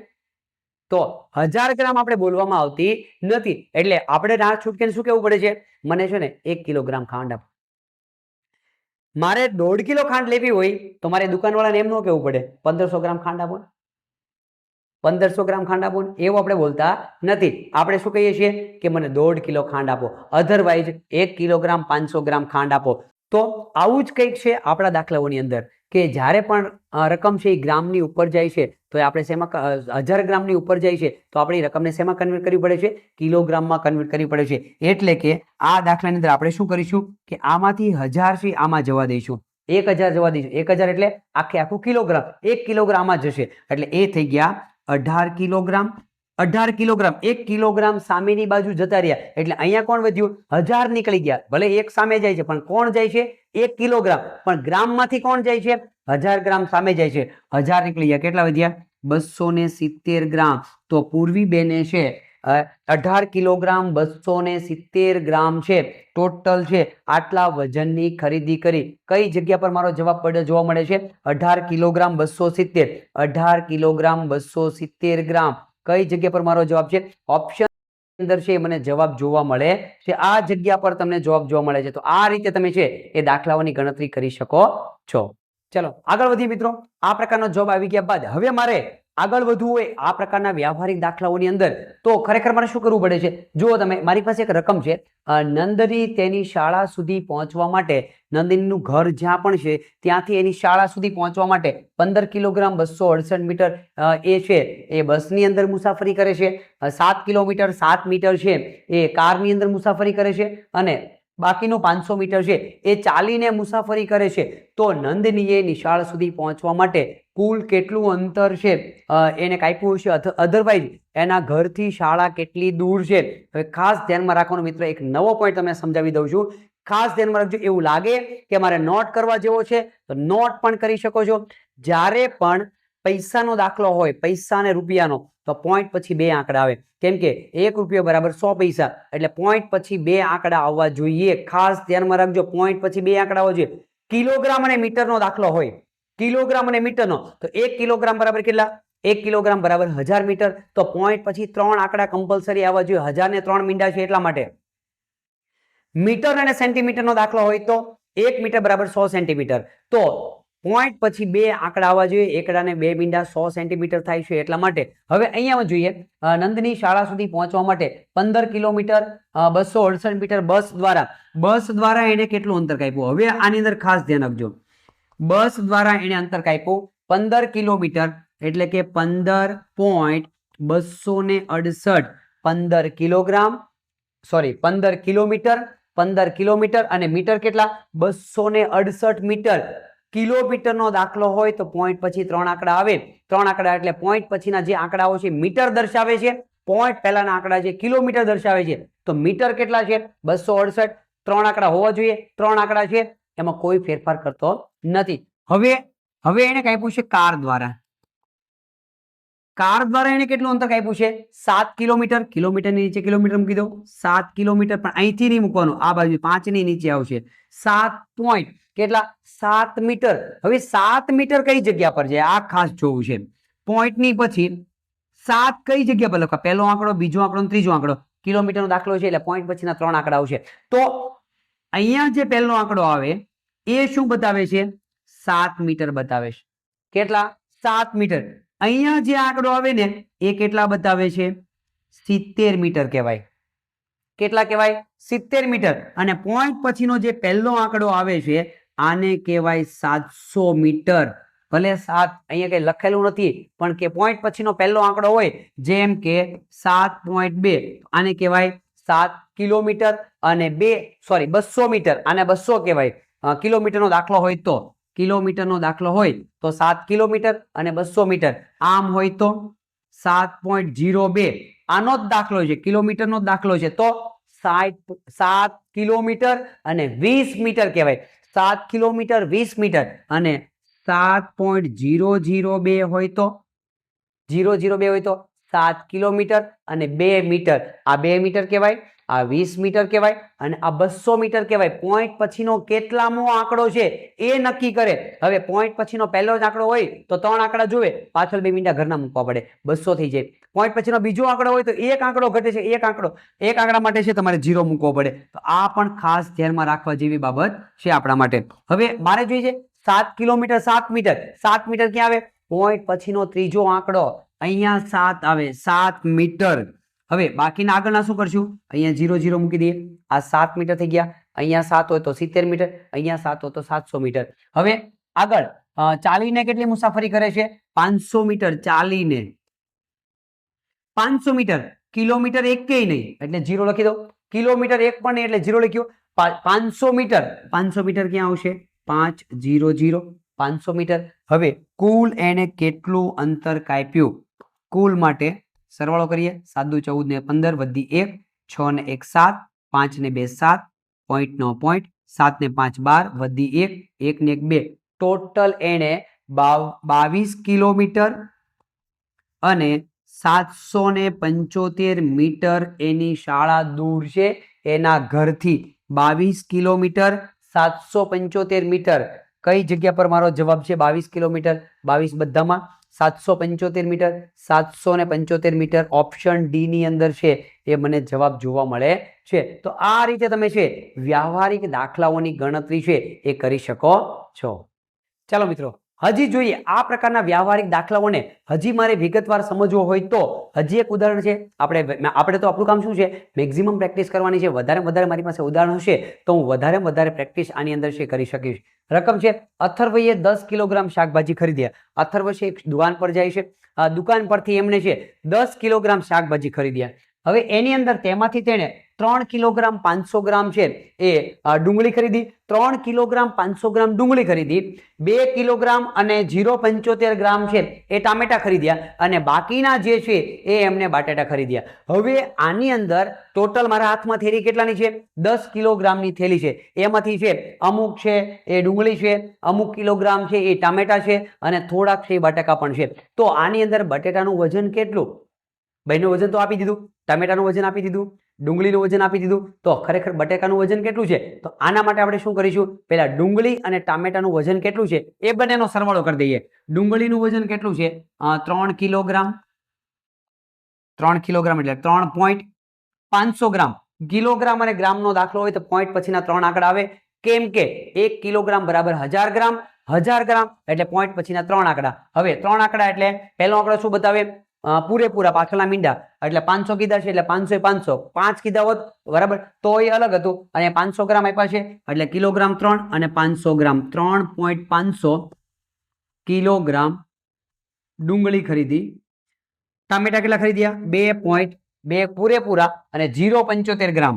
0.75 ગ્રામ એટલે કે ટોટલ કિલોગ્રામ કેટલા ટામેટા ખરીદ્યા. તો બંને મળીને મેં કેટલી ખરીદી કરી? પહેલું કામ હું શું કરીશ? બંનેનો સરવાળો કરી લઈશ. બંને મળીને મેં કેટલી ખરીદી કરી? હવે 5 ના 5, 7 ના 7, 5 ના 5, પોઈન્ટ નો પોઈન્ટ, 3 ને 2 5. આટલા કિલોગ્રામ મેં ડુંગળી અને ટામેટા ખરીદ્યા. આ મને ખાલી કોનો સરવાળો મળ્યો? ડુંગળી અને ટામેટા માટેનો. હવે હું શું કરીશ? આની અંદર બટેકા પણ મળ્યા છે. બટેટા પણ એની અંદર પડેલા છે પણ કેટલા વજનના છે? તો પહેલું કામ શું કરીશ? આખી થેલીનું વજન કેટલું છે? આખી થેલીનું વજન તમને આપી દીધું 10 કિલોગ્રામ. એમાંથી બટાકા અને ડુંગળી અને ટામેટાનું વજન બાદ કરી દો. વધે કોણ? જે વધ્યો છે, જે જવાબ જોઈએ છે તે. ટોટલ મારી પાસે 10 કિલોગ્રામ છે. 10.00 કિલોગ્રામ કુલ વજન છે મારી પાસે. એમાંથી હું બાદ કરી દઈશ. એમાંથી ડુંગળી અને ટામેટા બેને બાદ કરી દો. ડુંગળી અને ટામેટાનું વજન છે 5.575. આટલા કિલોગ્રામ ડુંગળી અને ટામેટા બંને. હવે ટોટલ કેટલા છે? 10 કિલોગ્રામ. એમાંથી આનું વજન હું બાદ કરી દઉં એટલે જે વજન વધશે એ કોનું વધશે? બટાટાનું વજન વધશે. અહીંયા 0 મૂકી દઈએ ઘરનો, અહીંયા પણ 0 મૂકી દઈએ. 10 માંથી 5 જાય તો 5, 9 માંથી 7 જાય તો 2, 9 માંથી 5 જાય તો 4, પોઈન્ટ નો પોઈન્ટ. અહીંયા થઈ ગયા 9, 9 માંથી 5 જાય તો 4 વધ્યા, અહીંયા થઈ ગયા 0. મારી પાસે 4.425 કિલોગ્રામ વજન પડેલું છે. એ કોનું છે? બટેટાનું વજન છે. તો બટેટાનું વજન ખરેખર કેટલું મળે છે? 4.425 એટલે કે 4 કિલોગ્રામ 425 ગ્રામ. 4 કિલોગ્રામ 425 ગ્રામ. 4 કિલોગ્રામ 3 ઓપ્શન અંદર 425 ગ્રામ. ઓપ્શન સી ની અંદર મારો જવાબ છે એ જોવા મળે છે. જોઈએ આ વાત થઈ ગઈ. વ્યવહારિક દાખલાઓ છે કેવી રીતે ગણી શકાય છે તે. કેવા પ્રકારના વ્યવહારિક દાખલાઓ હોય છે. કેમ કે મેં આગળના સેશનમાં પણ વાત કરી કે વ્યવહારિક દાખલાઓને ગણવા માટે જ્યાં સુધી રકમ તમારા સમજમાં નહીં આવે, રકમ આપણને બેઠે બેઠી સમજાશે નહીં, માઇન્ડમાં સેટ નહીં થાય ત્યાં સુધી એનો જવાબ આવવાનો નથી. કેમ કે વ્યવહારિક દાખલાનો મતલબ જ થાય કે એક પ્રકારના કોયડાનું તમારે ઉકેલ મેળવવાનો છે. તો આ એક પ્રકારનો કોયડો જ છે ખરેખર, એ વ્યવહારિક દાખલા કયો કે કોયડો કયો, પણ એને સમજી વિચારીને આપણે દાખલો ગણવાનો હોય. ભાવનાબેન પાસે 20 મીટર 0.5 સેન્ટીમીટર લાંબુ કાપડ છે. કુલ એની પાસે કેટલું લાંબુ છે? 20 મીટર 0.5 સેન્ટીમીટર લાંબુ કાપડ છે. મીટર અને સેન્ટીમીટરનો દાખલામાં શું ધ્યાનમાં રાખવાનું? 1 મીટર બરાબર 100 સેન્ટીમીટર થાય તો પોઈન્ટ પછીના બે આંકડા એની અંદર આવવા જોઈએ. તો આટલું કાપડ એની છે. તેમણે પડદા બનાવવા માટે 4 મીટર 50 સેન્ટીમીટર લંબાઈનું કાપડ છે એ કાપી લીધું. હવે ભાવનાબેન પાસે કેટલું કાપડ બાકી વધ્યું? કુલ કાપડ એની પાસે કેટલું હતું? 20 મીટર એટલે કે 20.05 મીટર કુલ કાપડ હતું. હવે એને કાપી કેટલું લીધું છે? 4 મીટર 50 સેન્ટીમીટર. આટલું કાપડ એને કાપી લીધું. કાપી લીધા પછી હવે ભાવનાબેન પાસે કેટલું કાપડ વધેલું છે એના માટે મારે શું કરવું પડે? બાદબાકી કરવી પડે. આ બંનેની આપણે બાદબાકી કરવાની છે, સાદી બાદબાકી. હમણાં આપણે બાદબાકી કરતા શીખ્યા. 5 માંથી 0 જાય તો 5, અહીંયા થઈ ગયા 10, 10 માંથી 5 જાય તો 5, પોઈન્ટનો પોઈન્ટ, અહીંયા થઈ ગયા 9, 9 માંથી 4 જાય તો 5, અહીંયા ઓછો થઈ ગયો. 15 મીટર અને 55 સેન્ટીમીટર કાપડ છે એમની પાસે હવે વધેલું છે. કેટલું વધ્યું છે? 15 મીટર 55 સેન્ટીમીટર. કઈ જગ્યા પર મારો જવાબ છે? 15 મીટર. બધામાં જ 55 સેમી, 55 સેમી ઓપ્શન બી ની અંદર. તો આ રીતે તમે વ્યવહારિક દાખલાઓની ગણતરી છે કરી શકો છો. રકમ સમજવાની, શું કહેવા માંગે છે, મારે સરવાળો કરવાનો છે, કોની સાથે બાદબાકી કરવાની છે, કોની સાથે ગુણાકાર, કેવી રીતે ભાગાકાર, શા માટે, આ વસ્તુની જ્યારે સમજવાની કોશિશ કરશો તો તમે વ્યવહારિક દાખલાઓને છે આરામથી ગણી શકો છો. ચાલો મિત્રો, જવાહર નવોદયના અંકગણિતને હજી આપણે આગળ વધારવાનો પ્રયત્ન કરીએ. હવે જોવાના છીએ આપણે ટોપિક નંબર 8 ની અંદર દશાંશ અપૂર્ણાંકના ગુણાકાર કેવી રીતે કરવામાં આવે છે. પહેલો પોઈન્ટ આપણે જોયો કે દશાંશ અપૂર્ણાંક કોને કહેવામાં આવે છે, પોઈન્ટ એ પાછી કેવી રીતે અપૂર્ણાંકમાં ફરે છે, મિશ્ર અપૂર્ણાંકમાં કેવી રીતે ફરે છે, પોઈન્ટમાં કેવી રીતે આવે છે, એના સરવાળા કેવી રીતે થાય છે, એના બાદબાકી કેવી રીતે થાય છે, અધરવાઇઝ સરવાળો અને બાદબાકી પોઈન્ટ વાળો વ્યવહારિક દાખલો કેવી રીતે પૂછાય છે. હવે આપણે એક પોઈન્ટ આગળ વધવાના છીએ. મેં પહેલા પણ વાત કરી કે આપણા સેશનની અંદર એવા ઘણા બધા વિદ્યાર્થીઓ છે એ કે પહેલા દિવસથી લઈને કન્ટિન્યુ આપણી સાથે જોડાયેલા છે. એમને પણ ખબર છે કે પહેલા દિવસથી આપણે જેટલું ધ્યાન આપીશું એટલા સ્ટેપ આપણને મિસ થતા નથી. હવે આપણે જોવાના છીએ કે દશાંશ અપૂર્ણાંક એટલે કે પોઈન્ટ વાળી કોઈ પણ રકમ આપવામાં આવેલી હોય તો એનો ગુણાકાર આપણે કેવી રીતે કરી શકીએ છીએ. હવે જોઈએ આપણે દશાંશ અપૂર્ણાંકને 10 વડે ગુણાકાર કરો. ખાસ ધ્યાનમાં એ રાખવાનું છે કે જ્યારે 10 વડે ગુણાકાર કરવાનો હોય તો એક કદમ પોઈન્ટ જમણી બાજુ ખસે. જ્યારે પણ ગુણાકાર કરવાનો હોય 10 વડે તો પોઈન્ટ એક કદમ જમણી બાજુ ખસે. 100 વડે હોય પોઈન્ટ 2 કદમ જમણી બાજુ ખસે. 1000 વડે હોય પોઈન્ટ 3 કદમ જમણી બાજુ ખસે. ગુણાકાર કરવાનો હોય તો પોઈન્ટ જમણી બાજુ ખસે. ભાગાકાર કરવાનો હોય તો પોઈન્ટ ડાબી બાજુ ખસે. આઈએમપી પોઈન્ટ નોંધ કરી લો મિત્રો, ફટાફટ નોંધ કરી લો. ગુણાકાર કરવાનો હોય 10 100 કે એની વાત કરું, 10 100 કે 1000 મીંડાવાળી સંખ્યા, એકડાની મીંડાવાળી સંખ્યા. તો ગુણાકાર કરવાનો હોય તો પોઈન્ટ જમણી બાજુ ખસે, જેટલા મીંડા એટલા કદમ, અને ભાગાકાર હોય તો પોઈન્ટ એટલા કદમ ડાબી બાજુ ખસે, જેટલા મીંડા હોય તેટલા. પહેલી રકમ છે 3.25 નો ગુણાકાર 3.25 ગુણ્યા 10. 3.25 ગુણ્યા 10, 10 વડે ગુણાકાર કરવાનો હોવાથી પોઈન્ટ એકડાને એક મીંડું છે, એક કદમ જમણી બાજુ ખસે. અત્યારે ક્યાં છે? 3 પોઈન્ટ જમણી બાજુ માટે પોઈન્ટ બગડા પછી આવી જશે. કેટલો જવાબ થયો? 32.5. એક કદમ જમણી બાજુ ખસ્યો તો આનો જવાબ આવ્યો 32.5. જો હજી મારી પાસે રકમ છે 0.25 ને 10 વડે ગુણવા છે. 10 વડે 10 વડે ગુણવાના એકડાને 1 મીંડું, 1 કદમ પોઈન્ટ જમણી બાજુ ખસે, બગડા પછી પોઈન્ટ આવી જાય તો અહીંયા થઈ ગયા 0 2, અહીંયા પોઈન્ટ 2 અને 5 ની વચ્ચે આવી ગયો અને થઈ ગયા 5, પણ ખરેખર કહેવાય કેટલા? 2.5. આ કેટલા બોલી શકાય છે? 2.5 બોલી શકાય. તો આનો જવાબ આવ્યો 2.5. હજી જુઓ, હજી મારી પાસે રકમ છે 3.584 ગુણ્યા 10. 10 વડે ગુણાકાર કરવાનો હોય તો 1 કદમ પોઈન્ટ જમણી બાજુ ખસે, પોઈન્ટ આવી જશે 5 પછી, એટલે કે 35.84. 1 કદમ જમણી બાજુ, એકડાને 1 મીંડું છે એટલા માટે. જો હજી 0.003 10 વડે ગુણાકાર કરવાનો છે, 10 વડે ગુણાકાર કરવાનો હોવાથી પોઈન્ટ અહીંથી 1 કદમ જમણી બાજુ ખસી જશે, અહીંયા આવી જશે પોઈન્ટ, તો અહીંયા પોઈન્ટ લઈ લઈએ તો પોઈન્ટની આગળ 00, પોઈન્ટ પછી 03. પણ પોઈન્ટની પહેલા આપણે એક જ વખત મીંડું મૂકીએ છીએ, ગમે એટલા મીંડા મૂકશું તો પણ એની વેલ્યુ 0 બરાબર જ છે, એટલે આનો જવાબ થઈ ગયો 0.03. તો એક જ પોઈન્ટ આપણે યાદ રાખવાનો છે કે 10 વડે ગુણાકાર કરવાનો હોય તો 10 વડે હોવાથી 1 કદમ પોઈન્ટ જમણી બાજુ ખસે, ખાસ ધ્યાનમાં રાખવાની બાબત છે. આગળ જોઈએ ગુણાકાર માટે. આ વાત થઈ 10 વડે ગુણાકાર કરવા માટેની. હવે દાખલો છે મારી પાસે, અપૂર્ણાંકને 100 વડે ગુણાકાર કરો. હમણાં જ આપણે સમજ્યા તેમ ગુણાકાર કરવાનો દાખલો 100 વડે ગુણાકાર કરવાનો છે. 100 વડે ગુણાકાર કરવાનો હોય તો પોઈન્ટ વાળી રકમની અંદર એકડાને 2 મીંડા આવતા હોવાથી પોઈન્ટ 2 કદમ ગુણાકાર હોવાથી જમણી બાજુ ખસશે, પોઈન્ટ જમણી બાજુ ખસે.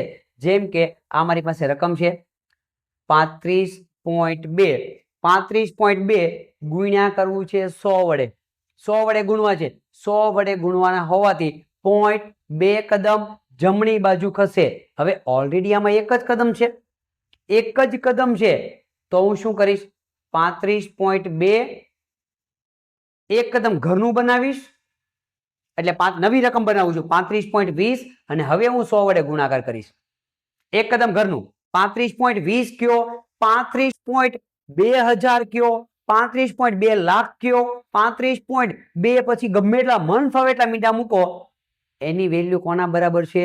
પોઈન્ટ પછી જ્યાં રકમ આવી જાય, જ્યાં આંકડો આવી જાય, પછીના મીંડા ગણવામાં આવતા નથી.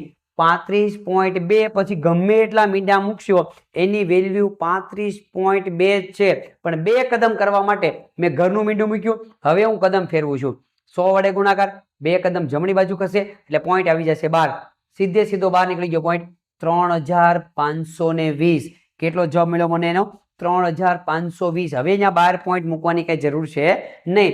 અપૂર્ણાંકની 12 પોઈન્ટ તો ઓલરેડી પડેલો જ હોય છે, એટલે એ લખવાની કઈ જરૂર પડતી નથી. અહીંયા રકમ છે 0.075 ને મારે 100 વડે ગુણવા છે. 100 વડે ગુણવાના હોવાથી પોઈન્ટ 2 કદમ જમણી બાજુ ખસે. ઓલરેડી પોઈન્ટ અહીંયા છે, 2 કદમ ખસવા માટે પોઈન્ટ અહીંયા આવી જશે, 7 અને 5 ની વચ્ચે આવી જશે. તો કેટલો જવાબ થઈ ગયો? 0.007 પછી પોઈન્ટ 7 અને 5 ની વચ્ચે. પણ આ રકમ કહેવાય કેટલી? આને ખરેખર બોલાય શું? અહીંયા આંકડો આવી ગયો, આંકડાની આગળ ગમે એટલા મીંડા હોય એ ગણવામાં આવતા નથી. અહીંયા 5 આવી ગયા, 5 ની પાછળ ગમે એટલા મીંડા મૂકી દેશો એ ગણવામાં આવતા નથી. આનો જવાબ માત્ર ને માત્ર કેટલો બોલાશે? 7.5 જ કહી શકાય. હજી જોઈએ, મારી પાસે રકમ છે 15.004 ને મારે 100 વડે ગુણવા છે. 100 વડે ગુણવાના હોવાથી પોઈન્ટ 2 કદમ જમણી બાજુ ખસે, પોઈન્ટ ક્યાં આવી જશે? 0 અને 4 ની વચ્ચે આવી જશે, અને બાકીની બધી રકમ એમ નામ 1500 પોઈન્ટ આવી ગયો અહીંયા, અને પછી પોઈન્ટ પછી 4, તો 1500.0 એની કિંમત કેટલી કહેવાય? 1500.4. જોઈએ આપણે, હજી મારી પાસે રકમ છે 9.485. 100 વડે ગુણવાના છે, 100 વડે ગુણવાના હોવાથી પોઈન્ટ 2 કદમ જમણી બાજુ ખસે, 2 કદમ, 2 મીંડા છે એટલા માટે, બરાબર. તો પોઈન્ટ અહીંયા આવી ગયો, આગળની રકમ થઈ ગઈ 948, પોઈન્ટ 8 અને 5 ની વચ્ચે 948.5.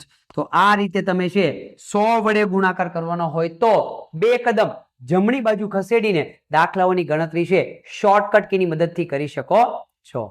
જોઈએ ગુણાકારના દાખલાઓને હજી મારે થોડાક એક લેવલ અપ લઈ જવા છે, તો મારી પાસે રકમ છે દશાંશ અપૂર્ણાંકને 1000 વડે ગુણાકાર કરો. 10 વડે હોય, 100 વડે હોય, 1000 વડે, એકડાને ગમે એટલા મીંડાવાળી સંખ્યા વડે ગુણાકાર કરવાનો હોય, જેટલા મીંડા એટલા કદમ પોઈન્ટ જમણી બાજુ ખસે. બસ આ સિમ્પલ નિયમને યાદ રાખવાનો છે. મારી પાસે રકમ છે 0.002 ને 1000 વડે ગુણવા છે. 1000 વડે ગુણવા માટે 1000 ને 3 મીંડા, તો 0.3 કદમ ગુણાકાર હોવાથી જમણી બાજુ ખસશે. 1, 2 અને 3 3 કદમ ખસે, ત્યાં પોઈન્ટ બહાર નીકળી જાય છે. 0, 0 અને 2 3 કદમ થઈ ગયા એટલે પોઈન્ટ સીધો બહાર નીકળી ગયો. એટલે કેટલા કહેવાશે? 0, 0, 0 અને 2 પોઈન્ટ બહાર નીકળી ગયો. પણ ખરેખર આ બોલાય કેટલા? સંખ્યા આવી ગઈ, એની આગળ ગમે એટલા મીંડા હશે તો એની વેલ્યુ ગણાશે નહીં. એટલે આ કેટલા કહેવાશે? 2. પણ પૂર્ણાંક પૂરેપૂરા કોઈ દાખલા હોય, પૂર્ણાંક સંખ્યા હોય, પૂર્ણાંક સંખ્યા જેમ કે 2 આવ્યા, બરાબર, જેમ કે 2 આવ્યા છે. હવે આ 2 ની પાછળ તમે ગમે એટલા મીંડા લગાડો તો વેલ્યુ ફરી જાય છે, તો વેલ્યુ ફરી જાય છે. પણ 2 પછી પોઈન્ટ હોય તો ગમે એટલા મીંડા લગાડો તો બગડો ને બગડો જ કહેવાય છે. પણ બગડો એમ નામ હોય ને તમે 1 મીંડું લગાડો તો કહેવાય 20, 1 મીંડું લગાડો તો કહેવાય 200, 1 મીંડું લગાડો તો કહેવાય 2000. પણ અહીંયા પોઈન્ટ મૂકી દો, પોઈન્ટ મૂકી દો, પોઈન્ટ, અને 1 મીંડું લગાડું કેટલા કહેવાય? 2. 1 મીંડું લગાડું કેટલા કહેવાય? 2. 1 મીંડું લગાડું કેટલા કહેવાય? 2. તો કઈ ફરક પડતો નથી. અહીંયા પણ એવું આગળ ગમે એટલા મીંડા મૂકશો તો એ 2 ના 2 કહેવાય. આ પણ એક આપણે ખાસ ધ્યાનમાં રાખવાનું છે. જ્યારે સાદુ રૂપના દાખલાઓ તમે આપતા હોય ત્યારે આ બાબતો પણ ધ્યાનમાં લેવી પડે. હવે મારી પાસે રકમ છે 5.285 નો ગુણાકાર 1000 વડે કરવાનો છે. 1000 વડે એટલે 3 આંકડા 1000 ને ગુણાકાર પોઈન્ટ જમણી બાજુ 3 કદમ ખસે. 1, 2 અને 3 પોઈન્ટ 3 કદમ ખસે એટલે પોઈન્ટ બહાર નીકળી જાય. એટલે 5285 પોઈન્ટ સીધે સીધો છે એ બહાર નીકળી જશે. આ કેટલા કહેવા છે? 5285. હજી મારી પાસે રકમ છે 0.050 ગુણ્યા 1000, પોઈન્ટ 3 કદમ જમણી બાજુ ખસશે. 3 કદમ જમણી બાજુ ખસશે તો જમણી બાજુ ખસે તો પોઈન્ટ ક્યાં નીકળી જશે? બહાર આવી જાય, સંખ્યાની બહાર આવી જશે. 1, 2 અને 3 તો કેટલા કહેવાય? 0, 0, 50. આ સંખ્યા કેટલી થઈ ગઈ? 0, 0, 50. પણ આ બંને મીંડા છે ધ્યાનમાં લેવામાં આવતા નથી. તો મારે આ સંખ્યા કેટલી માત્ર કહેવાશે? માત્ર ને માત્ર એ સંખ્યા કહેવાશે 50. આની વેલ્યુ કેટલી બની જશે? માત્ર ને માત્ર 50 છે. આગળ મારી પાસે રકમ છે 458.32 ગુણ્યા 1000. 1000 એટલે 3 કદમ ખસશે પોઈન્ટ. હવે અહીંયા જોવા જાવ તો પોઈન્ટ ને ખસવા માટે તો 2 કદમ જ છે. એક કદમ ઘરનું બનાવી દો, એક કદમ ઘરનું બનાવો 458.32, એક કદમ ઘરનું 320. વેલ્યુ નહીં ફરે, ગમે એટલા મીંડા મૂકશો ને તોય એની વેલ્યુ 32 સુધી જ ગણવામાં આવશે. પોઈન્ટ પછીની રકમ છે એટલે. હવે ગુણ્યા 1000. હવે કદમ ને 3 કદમ ખસવા માટે, પોઈન્ટ ને 3 કદમ ખસવા માટે 3 કદમ મારી પાસે પડેલા છે. પોઈન્ટ 3 કદમ ખસે એટલે પોઈન્ટ બહાર નીકળી જાય. 458 અને 320. હવે મીંડાની વેલ્યુ છે, અહીંયા મીંડાની વેલ્યુ છે, પોઈન્ટ નીકળી ગયો બહાર. તો 4,58,320. તો આ રીતે તમે 1000 વડે, 10 વડે, 100 વડે ગુણાકાર કરવાનો હોય તો આ પ્રકારની શોર્ટકટ કીની મદદથી છે તમે ગુણાકાર કરી શકો છો. તો આ વાત થઈ ગઈ 10, 100, 1000 વડે કેવી રીતે ગુણાકાર કરી શકાય છે તે. પરંતુ હવે મારી પાસે એવી રકમો છે કે જેનો ગુણાકાર 10, 100 કે 1000 નથી આવતા, કે એ સિવાયની કોઈ પણ સંખ્યા હોય તો એવા પોઈન્ટ વાળા દાખલાઓને મારે કેવી રીતે ગણવા જોઈએ, એનો ગુણાકાર ખરેખર મારે કેવી રીતે કરવો જોઈએ. મારી પાસે રકમ છે 84.5 ગુણ્યા 11. 11 વડેનો ગુણાકાર છે. મિત્રો ખાસ ધ્યાનમાં રાખજો, ગુણાકાર માટે એક જ પોઈન્ટ ગુણાકાર માટે. શું તમારે દાખલામાં કોઈ જગ્યા પર પોઈન્ટ નથી એવું સમજીને ગુણાકાર કરવાનો છે. સમજી લો કે કઈ પોઈન્ટ છે જ નહીં, આપણી રકમ છે 845 ગુણ્યા 11, બસ ઇનફ. આખો ગુણાકાર એ રીતે કરી દેવાનો છે કે દાખલામાં કોઈ જગ્યા પર પોઈન્ટ નથી, એવી રીતે એ સાદો ગુણાકાર કરી નાખીએ. 0, 155, 144, 188. હવે એકનો વારો 155, 144 અને 188. હવે એનો સરવાળો કરી દઈએ. સરવાળો કરવા માટે 5 ના 5, 5 ને 4 9, 8 ને 4 12, વધી 1, 8 ને 1 9. કેટલો જવાબ આવ્યો? 9295. જવાબ આવી ગયા બાદ હવે શું કરવાનું છે? રકમની અંદર ક્યાં હતો? એક આંકડા પછી પોઈન્ટ હતો. કેટલા આંકડા પછી પોઈન્ટ? એક. આમાં કઈ નથી. એક આંકડા પછી પોઈન્ટ હતો. તો રકમની અંદર એક આંકડા પછી પોઈન્ટ હોવાથી જવાબમાં પણ એક આંકડા પછી પોઈન્ટ મૂકવાનો છે. જવાબમાં પણ, એટલે આનો જવાબ થઈ ગયો 929.5. જવાબમાં પણ એક આંકડા પછી આપણે પોઈન્ટ મૂકવાનો છે. જોઈએ, આપણી પાસે રકમ છે 0.35. ચેક કરો. 0.35 નો 76 હારે ગુણાકાર કરવાનો છે. 76 સાથે શું કરવાનું છે? આની અંદર રકમની અંદર ક્યાંય પોઈન્ટ છે જ નહીં એવું સમજી લો. સાદો ગુણાકાર, બેઠે બેઠો સાદો ગુણાકાર કરી દો. 0 7 પંચા 35, 3 7 તેરી 21, 22 23 24 વધી 2, 7 0 0 પ્લસ 2 એટલે 2, 6 નો વારો, 6 પંચા 30 વધી 3, 6 તેરી 18 19 20 ને 21 વધી 2, 6 0 0 અને કેટલા આવ્યા? 2 એમ નામ. સરવાળો કરીએ. 0 5 ને 1 6, 4 ને 2 6 અને 2 ના 2. આ થઈ ગઈ વાત સાદો ગુણાકાર કેવી રીતે કરી શકાય તે. હવે જોઈએ, હવે કેટલા આંકડા પછી? અહીંયા 2 આંકડા પછી પોઈન્ટ. કેટલા કર્યા મેં? 2 આંકડા પછી. આમાં નથી તો જવાબમાં પણ 2 આંકડા પછી પોઈન્ટ. જવાબ થશે 26.60. તો આ રીતે તમે 10 1000 વગરના પોઈન્ટ, જે કડાને મીંડા વગરની સંખ્યાનો તમે સીધો ગુણાકાર, સાદો ગુણાકાર જે ચોથા પાંચમામાં આપણે ભણીને આવ્યા છે એ જ રીતે, કોઈ પોઈન્ટ નવો નથી. 31.18 ગુણ્યા 14, 14 વડે ગુણાકાર. પોઈન્ટ નથી એવું સમજી લો, ક્યાંય પોઈન્ટ છે જ નહીં. સાદો ગુણાકાર કરી નાખો. સાદો ગુણાકાર 0 1 8 8 1 1 1 1 1 1 3 3, 4 નો વારો, 8 ચોક 32 વધી 3, 4 ને 3 7, 4 1 4, 4 તેરી 12. સાદો ગુણાકાર સરવાળો કરી નાખીએ.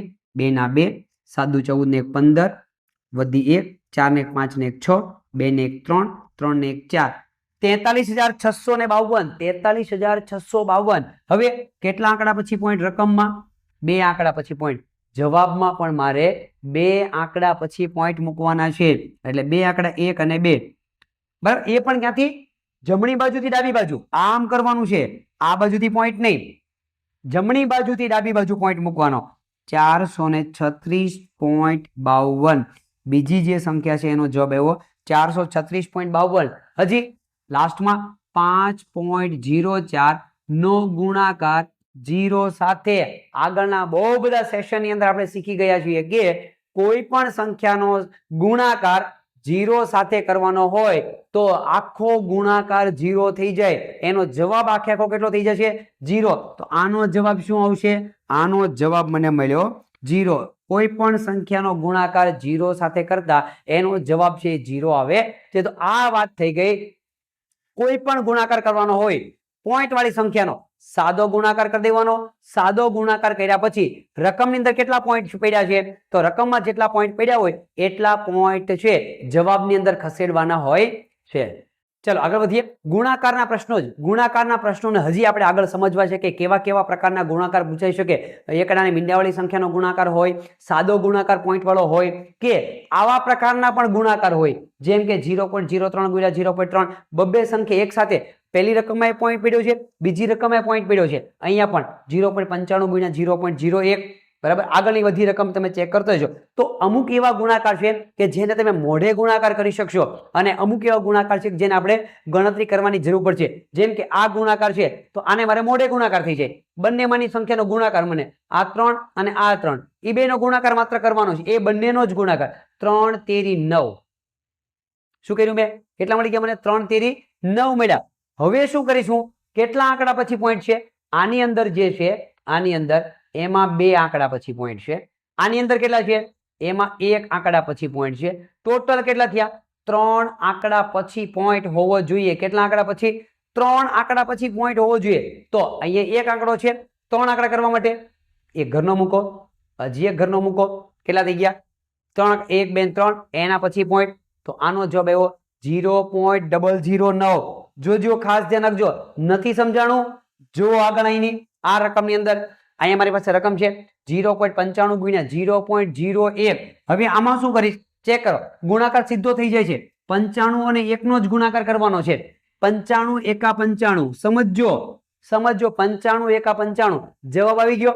હવે ચેક કરો આની અંદર કેટલા પોઈન્ટ છે, 2 પોઈન્ટ પછી પોઈન્ટ, 2 આંકડા પછી પોઈન્ટ, આમાં કેટલા 2 આંકડા પછી પોઈન્ટ, ટોટલ કેટલા થયા 4 આંકડા પછી પોઈન્ટ. જવાબમાં 4 આંકડા પછી પોઈન્ટ, 2 આંકડા છે, 4 બનાવવા માટે શું કરવું પડે, અહીંયા 0 મૂક્યો, અહીંયા 0 મૂક્યો, 4 આંકડા થઈ ગયા. અને હવે પોઈન્ટ અહીંયા અને અહીંયા 0, 0.0095. જોઈએ હજી અહીંયા મારી રકમ છે 0.8 ગુણ્યા 0.04. માત્ર ને માત્ર 8 અને 4 નો જ ગુણાકાર કરો, માત્ર ને માત્ર 8 અને 4 નો ગુણાકાર. 8 ચોક 32, બરાબર. કેટલા આંકડા પછી પોઈન્ટ, 1 આંકડા પછી. કેટલા આંકડા પછી પોઈન્ટ, 2 આંકડા પછી. ટોટલ બેયના મળીને કેટલા થયા 3 આંકડા પછી પોઈન્ટ. જવાબમાં 3 આંકડા પછી પોઈન્ટ જોઈએ. 2 આંકડા ઓલરેડી છે, 1 ઘટે છે, ઘરનો મૂક્યો, પોઈન્ટનો પોઈન્ટ અને અહીંયા થઈ ગયો પોઈન્ટ 0.032. હજી એક રકમ મારી પાસે પડી છે 68 ગુણ્યા 2, 0.068 ગુણ્યા 7.02. 68 ગુણ્યા 2 નહીં, 68 ગુણ્યા 2 આખો ગુણાકાર આપણે આનો કરવાનો છે. 0.068 ગુણ્યા 7.02. અહીંયા એનો ગુણાકાર કરું 0.068 ગુણ્યા 7.02. આનો ગુણાકાર સાદો ગુણાકાર કરશો, સાદો ગુણાકાર પોઈન્ટ છે હું સમજી લો. 0 2 મીંડા મૂકી દઈએ, 7 8 56 વધી 5, 7 5 35, 7 6 42, 42 ને 5 47 વધી 4, 0 4 એમના અને અહીંયા મૂકી દઈએ 0, 7 0 0. હવે આગળ વધીએ, 0 નો વાર લેવાનો નથી, 2 નો વાર લઈ લે. 8 2 16 વધી 1, 6 2 12 ને 1 13 વધી 1, અહીંયા 1 નો 1 અને 2 0 0. સરવાળો કરીએ, 6 ના 6, 3 ના 3, 6 ને 1 7, 7 ના 7, 4 ના 4, 0 નો 0. કેટલા આંકડા પછી પોઈન્ટ મૂકશું, પહેલી રકમમાં છે 3 આંકડા પછી પોઈન્ટ, આ રકમમાં 3 આંકડા પછી પોઈન્ટ, આની અંદર 2 આંકડા પછી પોઈન્ટ.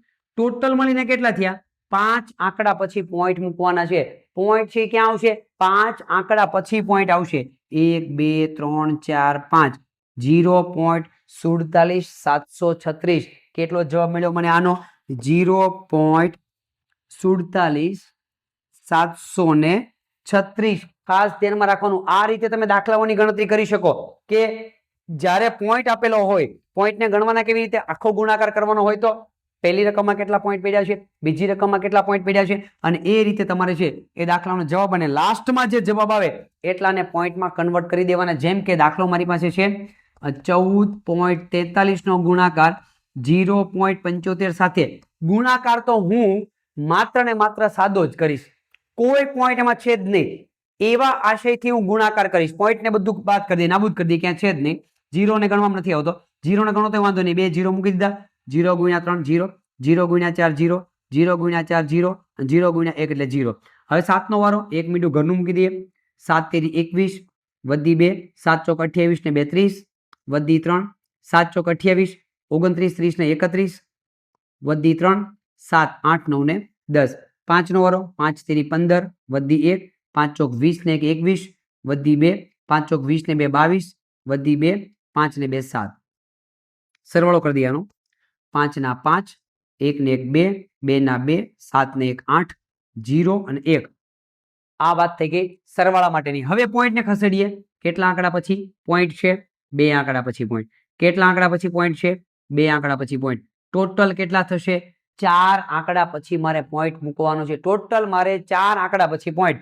જવાબમાં 1 2 3 અને 4, 8 ની પહેલા અને 0 અને 8 ની વચ્ચે, તો એનો જવાબ આવે છે 10.8225. તો આ વાત થઈ ગઈ. કોઈ પણ ગુણાકાર આપણે કરવાનો હોય જેમાં પોઈન્ટ પડેલો છે તો એવા ગુણાકાર આપણે કેવી રીતે કરી શકીએ છીએ. ચાલો મિત્રો, આ ચેપ્ટરને હજી આપણે આગળ વધારીએ તો આગળના ટોપિકની અંદર આપણે જોવાના છીએ ટોપિક નંબર 9 ની અંદર. હવે આપણે વાત કરવાના છીએ દશાંશ અપૂર્ણાંકની આશરે કિંમત આશરે એટલે અંદાજિત કિંમત. તો કોઈ પણ દાખલો તમને આપવામાં આવેલો હોય એની અંદાજિત કિંમત મારે શોધવી હોય તો હું કેવી રીતે શોધી શકું છું? હવે આપણે જોવાના છે ટોપિક નંબર 9 ની અંદર દશાંશ અપૂર્ણાંકની આશરે કિંમત કેવી રીતે મળી શકે છે, અંદાજિત કિંમત કેવી રીતે શોધવામાં આવે છે. મારી પાસે એક રકમ છે 3.09 ગુણ્યા 4.04 નું નજીકનું મૂલ્ય કેટલું? રકમ શું છે? 3.09 ગુણ્યા 4.04 નું નજીકનું મૂલ્ય મારે જોઈએ છે. નજીકનું મૂલ્ય શોધવા માટે બંનેની અંદાજિત કિંમત લઈ લઈએ. જેમ કે 3.09 એ સંખ્યા કોની નજીક છે? 3.09 સંખ્યા એટલે કે પોઈન્ટ પછીનો પહેલો આંકડો જોવામાં આવે, પોઈન્ટ પછીનો પહેલો આંકડો 5 અથવા 5 થી વધારે હોય તો 3 એક પ્લસ થઈ જાય, પરંતુ પોઈન્ટ પછીનો પહેલો આંકડો 5 અથવા 5 થી નાનો હોય તો એની વેલ્યુ એમ નામ રહે. એટલે આ 3.09 એ કોની નજીક છે? 3 ની નજીક છે. એવી રીતે 4.04 કોની નજીક છે? પોઈન્ટ પછીનો પહેલો આંકડો 0 તો 4 એમને એમ રહેશે, આગળનો આંકડો પ્લસ થઈ જાય ક્યારે? 5 અથવા 5 થી વધારે હોય તો આ સંખ્યા કોની નજીક છે? 4 ની નજીક છે. હવે એ બંનેનો ગુણાકાર 4 ગુણ્યા 3 12 તો એની અંદાજિત કિંમત મળી મને 12. તો આ રીતે તમે છે નજીકની કિંમત લઈને કઈ જગ્યા પર? ઓપ્શન એ ની અંદર મને જવાબ જોવા મળે છે. નજીકની અંદાજિત કિંમત કેવી રીતે? જુઓ, મારી પાસે હજી એક ઉદાહરણ છે 213.0002 સોરી 213.0002 ગુણ્યા 1.006 નો અંદાજિત જવાબ શું મળે? આશરે જવાબ શું મળે? 213.0002 ગુણ્યા 1.006 આનો અંદાજિત જવાબ કેટલો આવે? તો પહેલું કામ હું શું કરીશ? આ કોની નજીકની કિંમત છે એ શોધીશ. એ જોવા માટે પોઈન્ટ પછીનો પહેલો આંકડો 0 છે, 5 અથવા 5 થી મોટો હોય તો આગળની એક સંખ્યા પ્લસ થાય એટલે 13 ના 14 થઈ જાય, પણ અત્યારે થશે 13 ના 13 ગુણ્યા આ કોની નજીકની કિંમત છે? પોઈન્ટ પછીનો પહેલો આંકડો 0 તો પોઈન્ટ પછીનો પહેલો આંકડો 5 અથવા 5 થી નાનો છે એટલા માટે આગળની સંખ્યા એમને એમ રહેશે. એનો 1 વડે ગુણાકાર, બંનેનો ગુણાકાર મળ્યો 213. તો આ બંનેનો જે ગુણાકાર છે એ કોની નજીકની કિંમત છે? 213 ની નજીકની કિંમત છે. તો પહેલી નજીકની કિંમત લઈ લેવાની, પછી એનો ગુણાકાર કરવાનો. આશરે કિંમત એટલે શું? પહેલા બંનેની આશરે કિંમત લઈ લો, જે જવાબ મળે એ બંનેનો ગુણાકાર કરો. 213 જવાબ મને કઈ જગ્યા પર જોવા મળે છે? ઓપ્શન સી ની અંદર છે એ મને મારો જવાબ જોવા મળે છે. ચલો મિત્રો આગળ વધીએ. નવોદયના આજના દિવસને આપણે અંત તરફ લઈ જઈએ તો હજી મારી પાસે એક રકમ છે. જ્યારે 20.2 ને 18.01 થી ગુણવામાં આવે, પહેલા ગુણવાનું કીધું છે, ગુણવામાં આવે તો જે જવાબ મળે, જે પરિણામ મળે એ નજીકના પૂર્ણાંકમાં દશાચિહ્ન વગર કયો જવાબ આવશે? એનો બેનો ગુણાકાર કરો અને તમને જે જવાબ મળે છે એ નજીકના દશાચિહ્ન વગર નજીકનો કયો જવાબ હોઈ શકે? તો પહેલા ગુણાકાર કરીએ. 20.2 18.01 સાથેનો ગુણાકાર. રકમમાં પોઈન્ટ છે જ નહીં, એવું સમજી લો, કોઈ જગ્યા પર પોઈન્ટ છે જ નહીં. તો 4 આંકડા એટલે 1 2 3 મીંડા, 1 2 2 1 0 0 1 2 2 8 નો વારો, 2 મીંડા, 8 દુ 16, 1 એમ નામ અને 8 દુ 16. 1 નો વારો 1 2 2 1 0 0 1 2 2 સરવાળો કરી દઈએ. 2 0 6 ને 2 8 2 ને 1 3 6 ના 6 2 ને 1 3 1 આંકડા પછી પોઈન્ટ, 2 આંકડા પછી પોઈન્ટ, ટોટલ 3 આંકડા પછી પોઈન્ટ. 1 2 3 કેટલો જવાબ આવ્યો? 363.802. નજીકના દશાંશ ચિહ્ન વગર મારે જવાબ જોઈએ છે તો પોઈન્ટ પછીનો પહેલો આંકડો ચેક કરવા માટે લઈ લઈએ. પહેલો આંકડો પોઈન્ટ પછીનો 8 છે. પોઈન્ટ પછીનો 8 હોવાથી આ સંખ્યા આગળ 1 પ્લસ થઈ જશે એટલે કે આ જવાબ થઈ ગયો 364. કેટલા જવાબ થશે? 364. કઈ જગ્યા પર મારા ઓપ્શનમાં જવાબ પડેલો છે? 364.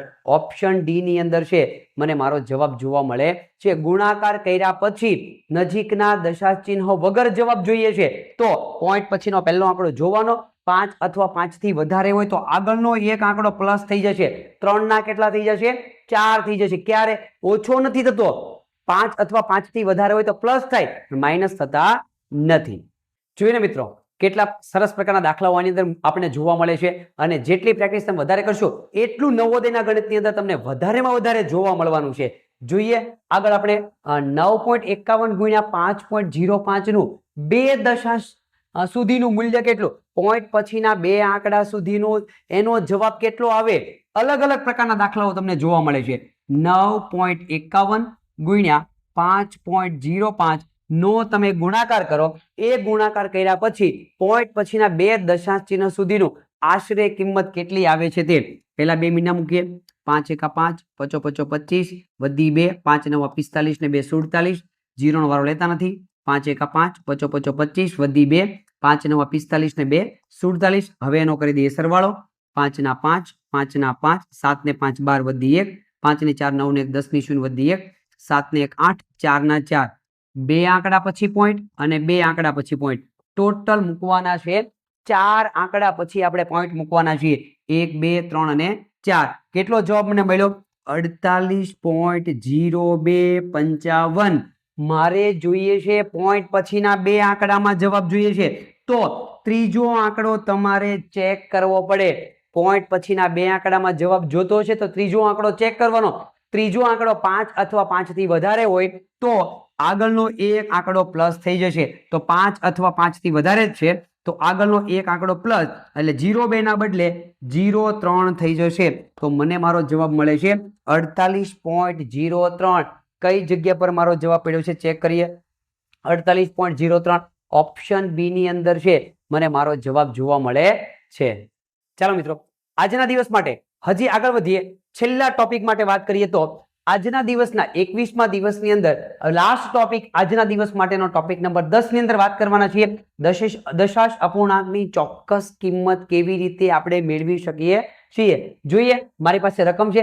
નીચેનામાંથી કોની કિંમત 3.84 બરાબર છે? 4 ઓપ્શન મારી પાસે તૈયાર છે. 4 ઓપ્શનમાંથી કોનો જવાબ 3.84 બરાબર આવે છે? 24 ગુણ્યા 0.16, 2.4 ગુણ્યા 0.16, 2.4 ગુણ્યા 16, 0.24 ગુણ્યા 0.16. પોઈન્ટ કાઢી નાખીએ. 4 4 ના પોઈન્ટ કાઢી નાખો. 24 ગુણ્યા 16, 24 ગુણ્યા 16, સી ની અંદર 24 ગુણ્યા 16 અને ડી ની અંદર 24 ગુણ્યા 16. મારે માત્ર જવાબ જોઈએ છે 24 ગુણ્યા 16 માટેનો. એ જો જવાબ મને મળી જાય કોઈ પણનો પોઈન્ટ હું ફેરવી શકું છું. કેવી રીતે? 0 1 4 4 1 2 2 6 4 24 2 6 દુ 12 13 14. સરવાળો કરીએ. 4 ના 4, 4 ને 4 8, 2 ને 1 3. કેટલો જવાબ આવ્યો? 384. બધાનો જવાબ 384 છે. બધાનો જવાબ. હવે ખાલી નોર્મલ ગુણાકાર આ મેં કર્યો, પોઈન્ટ વગરનો નોર્મલ ગુણાકાર કર્યો. 384 બધાનો ગુણાકારનો જવાબ આવ્યો. હવે જુઓ, આનો ગુણાકારનો જવાબ 384. હવે હું એને પોઈન્ટમાં ફેરવું તો આમાં એકે પોઈન્ટ નહીં, આમાં બે આંકડા પછી પોઈન્ટ મૂકો. તો મેં મૂક્યો 1 અને 2. આનો જવાબ આવ્યો 2 આંકડા પછી પોઈન્ટ. અહીંયા પણ એક આંકડો અહીંયા પોઈન્ટ અને 2 આંકડો અહીંયા. ટોટલ 3 આંકડા પછી પોઈન્ટ 1 2 અને 3. આનો જવાબ છે 0.384. ઓપ્શન સી ની અંદર એક આંકડા પછી પોઈન્ટ. આનો જવાબ છે 38.4. આમાં બે આંકડા પછી પોઈન્ટ અહીંયા અને બે આંકડા પછી પોઈન્ટ અહીંયા. ટોટલ 4 આંકડા પછી પોઈન્ટ 1 2 ને 3. 3 આંકડા છે, એક આંકડો ઘટે છે. આનો જવાબ છે 0.0384. કયો જવાબ મારો જોઈએ છે? 3.84. કયા ઓપ્શનમાં તમને જોવા મળે છે? ઓપ્શન એ ની અંદર મારો જવાબ છે એ જોવા મળે છે. જોઈએ, આ પ્રકારનો હજી મારે એક દાખલો સમજવો છે. આ જ પ્રકારનો કે બધાનો ગુણાકાર એક સાથે આપેલા હોય તો ખાલી માત્ર પોઈન્ટમાં કેવી રીતે બાકી રહી જાય છે. જોઈએ, મારી પાસે રકમ છે 0.9 ગુણ્યા 0.5, 0.9 ગુણ્યા 50, 0.09 ગુણ્યા 5, 9 ગુણ્યા 0.5. રકમ એવું કહેવા માંગે છે કે આ 4 માંથી કોનો જવાબ 45 બરાબર છે? કોનો જવાબ 45 બરાબર છે? બધાનો જવાબ પહેલા ચેક કરીએ. પોઈન્ટ કાઢી નાખો. 9 ગુણ્યા 5 પોઈન્ટ કાઢી નાખો. 9 ગુણ્યા 50 પોઈન્ટ કાઢી નાખો. 9 ગુણ્યા 5 પોઈન્ટ કાઢી નાખો. 9 ગુણ્યા 5. અહીંયા આનો જવાબ કેટલો આવે છે? 9 ગુણ્યા 5. આનો જવાબ આવે છે 45. આનો જવાબ કેટલો આવે? 9 ગુણ્યા 50. 5 9 45 અને 1 મીંડું. 9 ગુણ્યા 50 છે આ. 5 9 45 ને 450. 9 ગુણ્યા 5 આનો જવાબ આવે છે 45. 9 ગુણ્યા 5 આનો જવાબ છે 45. હવે હું પોઈન્ટમાં ફેરવું. આ બધાના જવાબને પોઈન્ટમાં ફેરવીએ. 1 અને 1 બે આંકડા પછી પોઈન્ટ 1 2 0.45. એક આંકડા પછી પોઈન્ટ, એક આંકડા પછી પોઈન્ટ 45.0. બે આંકડા પછી પોઈન્ટ 1 અને 2 0.45. એક આંકડા પછી પોઈન્ટ 4.5. કઈ જગ્યા પર મારે જવાબ જોઈએ છે? 45 જવાબ કોનો આવ્યો છે? 0.45. 45.0 કેટલા કહેવાય? પોઈન્ટ પછી ગમે એટલા મીંડા હોય ગણવામાં આવતા નથી. તો ઓપ્શન બી મારો જવાબ છે 45.0. અને ઓપ્શન સી ની અંદર શું છે? 0.45. ઓપ્શન ડી ની અંદર 4.5. મારો જવાબ કઈ જગ્યા પર મને જોવા મળે છે? ઓપ્શન બી ની અંદર છે એ જવાબ જોવા મળે છે. આગળ વધીએ મિત્રો. હજી મારે એક દાખલાની પ્રેક્ટિસ કરવી હોય તો મારી પાસે એક રકમ છે 1.5 ગુણ્યા 0.15 ગુણ્યા 15 નું ગુણનફળ કેટલું થાય? 3 ગુણાકાર મારે એક સાથે જોઈએ છે. 15 ગુણ્યા 15 ગુણ્યા 15 પોઈન્ટ વગર કાઢી નાખું તો મારો શું થઈ જાય? 15 ગુણ્યા 15 ગુણ્યા 15. તો પહેલું કામ હું શું કરીશ? પહેલા એક કામ કરીએ. 1.5 નો ગુણાકાર 0.15 સાથે છે. 1.5 ગુણ્યા 0.15 પોઈન્ટ છે જ નહીં, સમજી લો 0. 1 નો વારો સીધો લઈ લઈએ. 1 5 5 1 1 1 5 નો વારો 5 5 25 5 5 25 2 5 ને 2 7 5 ના 5 7 ને 5 12 વધી 1 1 ને 1 2 કેટલા આંકડા પછી પોઈન્ટ? 1 અહીંયા 2 ટોટલ કેટલા આંકડા પછી પોઈન્ટ? 3 આંકડા પછી પોઈન્ટ 1 2 ને 3. એનો જવાબ કેટલો મળ્યો? 0.225. જે જવાબ આવે 0.225 એનો ગુણાકાર તમારે 15 સાથે કરવાનો છે. પાછો ગુણાકાર કરીએ 15 સાથે. શરૂ કરીએ. 0 1 5 5 1 2 2 1 2 2 1 0 0. હવે 5 નો વારો લઈ લઈએ. 5 5 25 વધી 2 5 દુ 10 10 ને 2 12 વધી 1 5 દુ 10 10 ને 1 11 વધી 1 અહીંયા થઈ ગયા 1 ના 1 સરવાળો કરીએ. 5 ના 5 5 ને 2 7 2 ને 1 3 2 ને 1 3 અને 0 પોઈન્ટ ફેરવીએ. 3 આંકડા પછી પોઈન્ટ 1 2 ને 3 કેટલો જવાબ આવ્યો? 3.375. 3.375 કઈ જગ્યા પર જવાબ જોવા મળે છે? ઓપ્શન બી ની અંદર છે મને મારો જવાબ જોવા મળે છે. આજના દિવસ માટેના છેલ્લો દાખલો, છેલ્લા ટોપિકના છેલ્લા દાખલાની જો આપણે વાત કરીએ તો મારી પાસે એક રકમ છે 0.4 ગુણ્યા 0.4 ગુણ્યા 0.4 નો જવાબ કેટલો થાય? પેલો ગુણાકાર છે 0.4 ગુણ્યા 0.4. એનો જે જવાબ આવે એનો ગુણાકાર કરશું 0.4 સાથે. 0 0 ગુણ્યા 4 એટલે 0 0 ગુણ્યા 0 ચોકે ચોકે 16 વધી 1 1 એમના પ્લસ 6 ના 6 1 અને 0 બરાબર. એક આંકડા પછી પોઈન્ટ, એક આંકડા પછી પોઈન્ટ, ટોટલ 2 આંકડા પછી પોઈન્ટ. એટલે આનો જવાબ આવ્યો 0.16. જે જવાબ આવે 0.16 એનો ગુણાકાર કરવાનો છે 0.4 સાથે. ગુણાકાર કરીએ. 0 0 ગુણ્યા 6 0 0 અને 0 6 4 24 વધી 2 4 ને 2 6 અને 4 ગુણ્યા 0 4 ના 4 6 ના 6 0 0 2 અહીંયા અને 1 અહીંયા ટોટલ 3 આંકડા પછી પોઈન્ટ 1 2 અને 3 0.064. 0.064 કઈ જગ્યા પર મારો જવાબ પડ્યો છે? 0.064 ઓપ્શન સી ની અંદર. તો મિત્રો આ રીતે તમે દાખલાઓની છે એ ગણતરી કરી શકો છો. વાત કરીએ આપણે ચેપ્ટર નંબર 6 ની અંદર તો અપૂર્ણાંકના દાખલાઓ હતા. ચેપ્ટર નંબર 7 ની અંદર બેઠે બેઠા પોઈન્ટ વાળા એટલે કે દશાંશ સ્વરૂપના દાખલાઓ હતા, જેના સરવાળા જોયા, જેના બાદબાકી જોઈ, જેનો ગુણાકાર જોયો. વ્યવહારિક દાખલાઓની પણ વાત કરી. 100 વડે ગુણાકાર હોય, 10 વડે ગુણાકાર હોય. તો આ રીતે તમે જેટલું કેરફુલી કામ કરશો, જેટલા ટોપિકને તમે નોંધ કરવાનો પ્રયત્ન કરશો, એટલા દાખલાઓની છે આરામથી ગણતરી કરી શકો છો. તો મિત્રો નવોદયના ગણિતને ખરેખર સમજવા માટે છે કે આટલી પ્રેક્ટિસની ખરેખર આપણે જરૂર પડતી હોય છે. જેટલા તમે પોઈન્ટની નોંધ કરશો, જેટલી તમે વધારેમાં વધારે પ્રેક્ટિસ કરશો, એટલો તમારો રેશિયો નવોદયની અંદર સિલેક્ટ થવા માટે વધી જાય છે. કેમ કે કોમ્પિટિશન તમારી સામે બહુ ખાસી એવી હોય છે. ઘણા બધા વિદ્યાર્થીઓ છે એ નવોદયની એક્ઝામ દેવા માટે ધોરણ 5 ની અંદર જતા હોય, પરંતુ એમાંથી એવા કેટલા વિદ્યાર્થીઓ છે કે જે પ્રોપર તૈયારી સાથે બેસે છે. તમારા લેવલની તૈયારી સાથે બેસવા વાળા અને તમારી સાથેની તૈયારી વાળા કોમ્પિટિશનની અંદર કેટલા વિદ્યાર્થીઓ હોય છે? બહુ રેરર કેસની અંદર કે વિદ્યાર્થીઓએ આટલા લેવલથી તેને તૈયારી કરી હોય, આ પ્રકારના મેથ્સ અને રિઝનિંગની છે એમની તૈયારી કરી હોય, એવા બહુ ઓછા વિદ્યાર્થીઓ જોવા મળે. એટલે પહેલા દિવસથી લઈને છેલ્લા દિવસ સુધી તમે ખૂબ સારી મહેનત કરશો તો મને નથી લાગતું કે નવોદયની અંદર સિલેક્ટ થતાથી તમને કોઈ રોકી શકે. તો વિદ્યાર્થી મિત્રો બસ આજના દિવસ માટે બસ આટલું જ.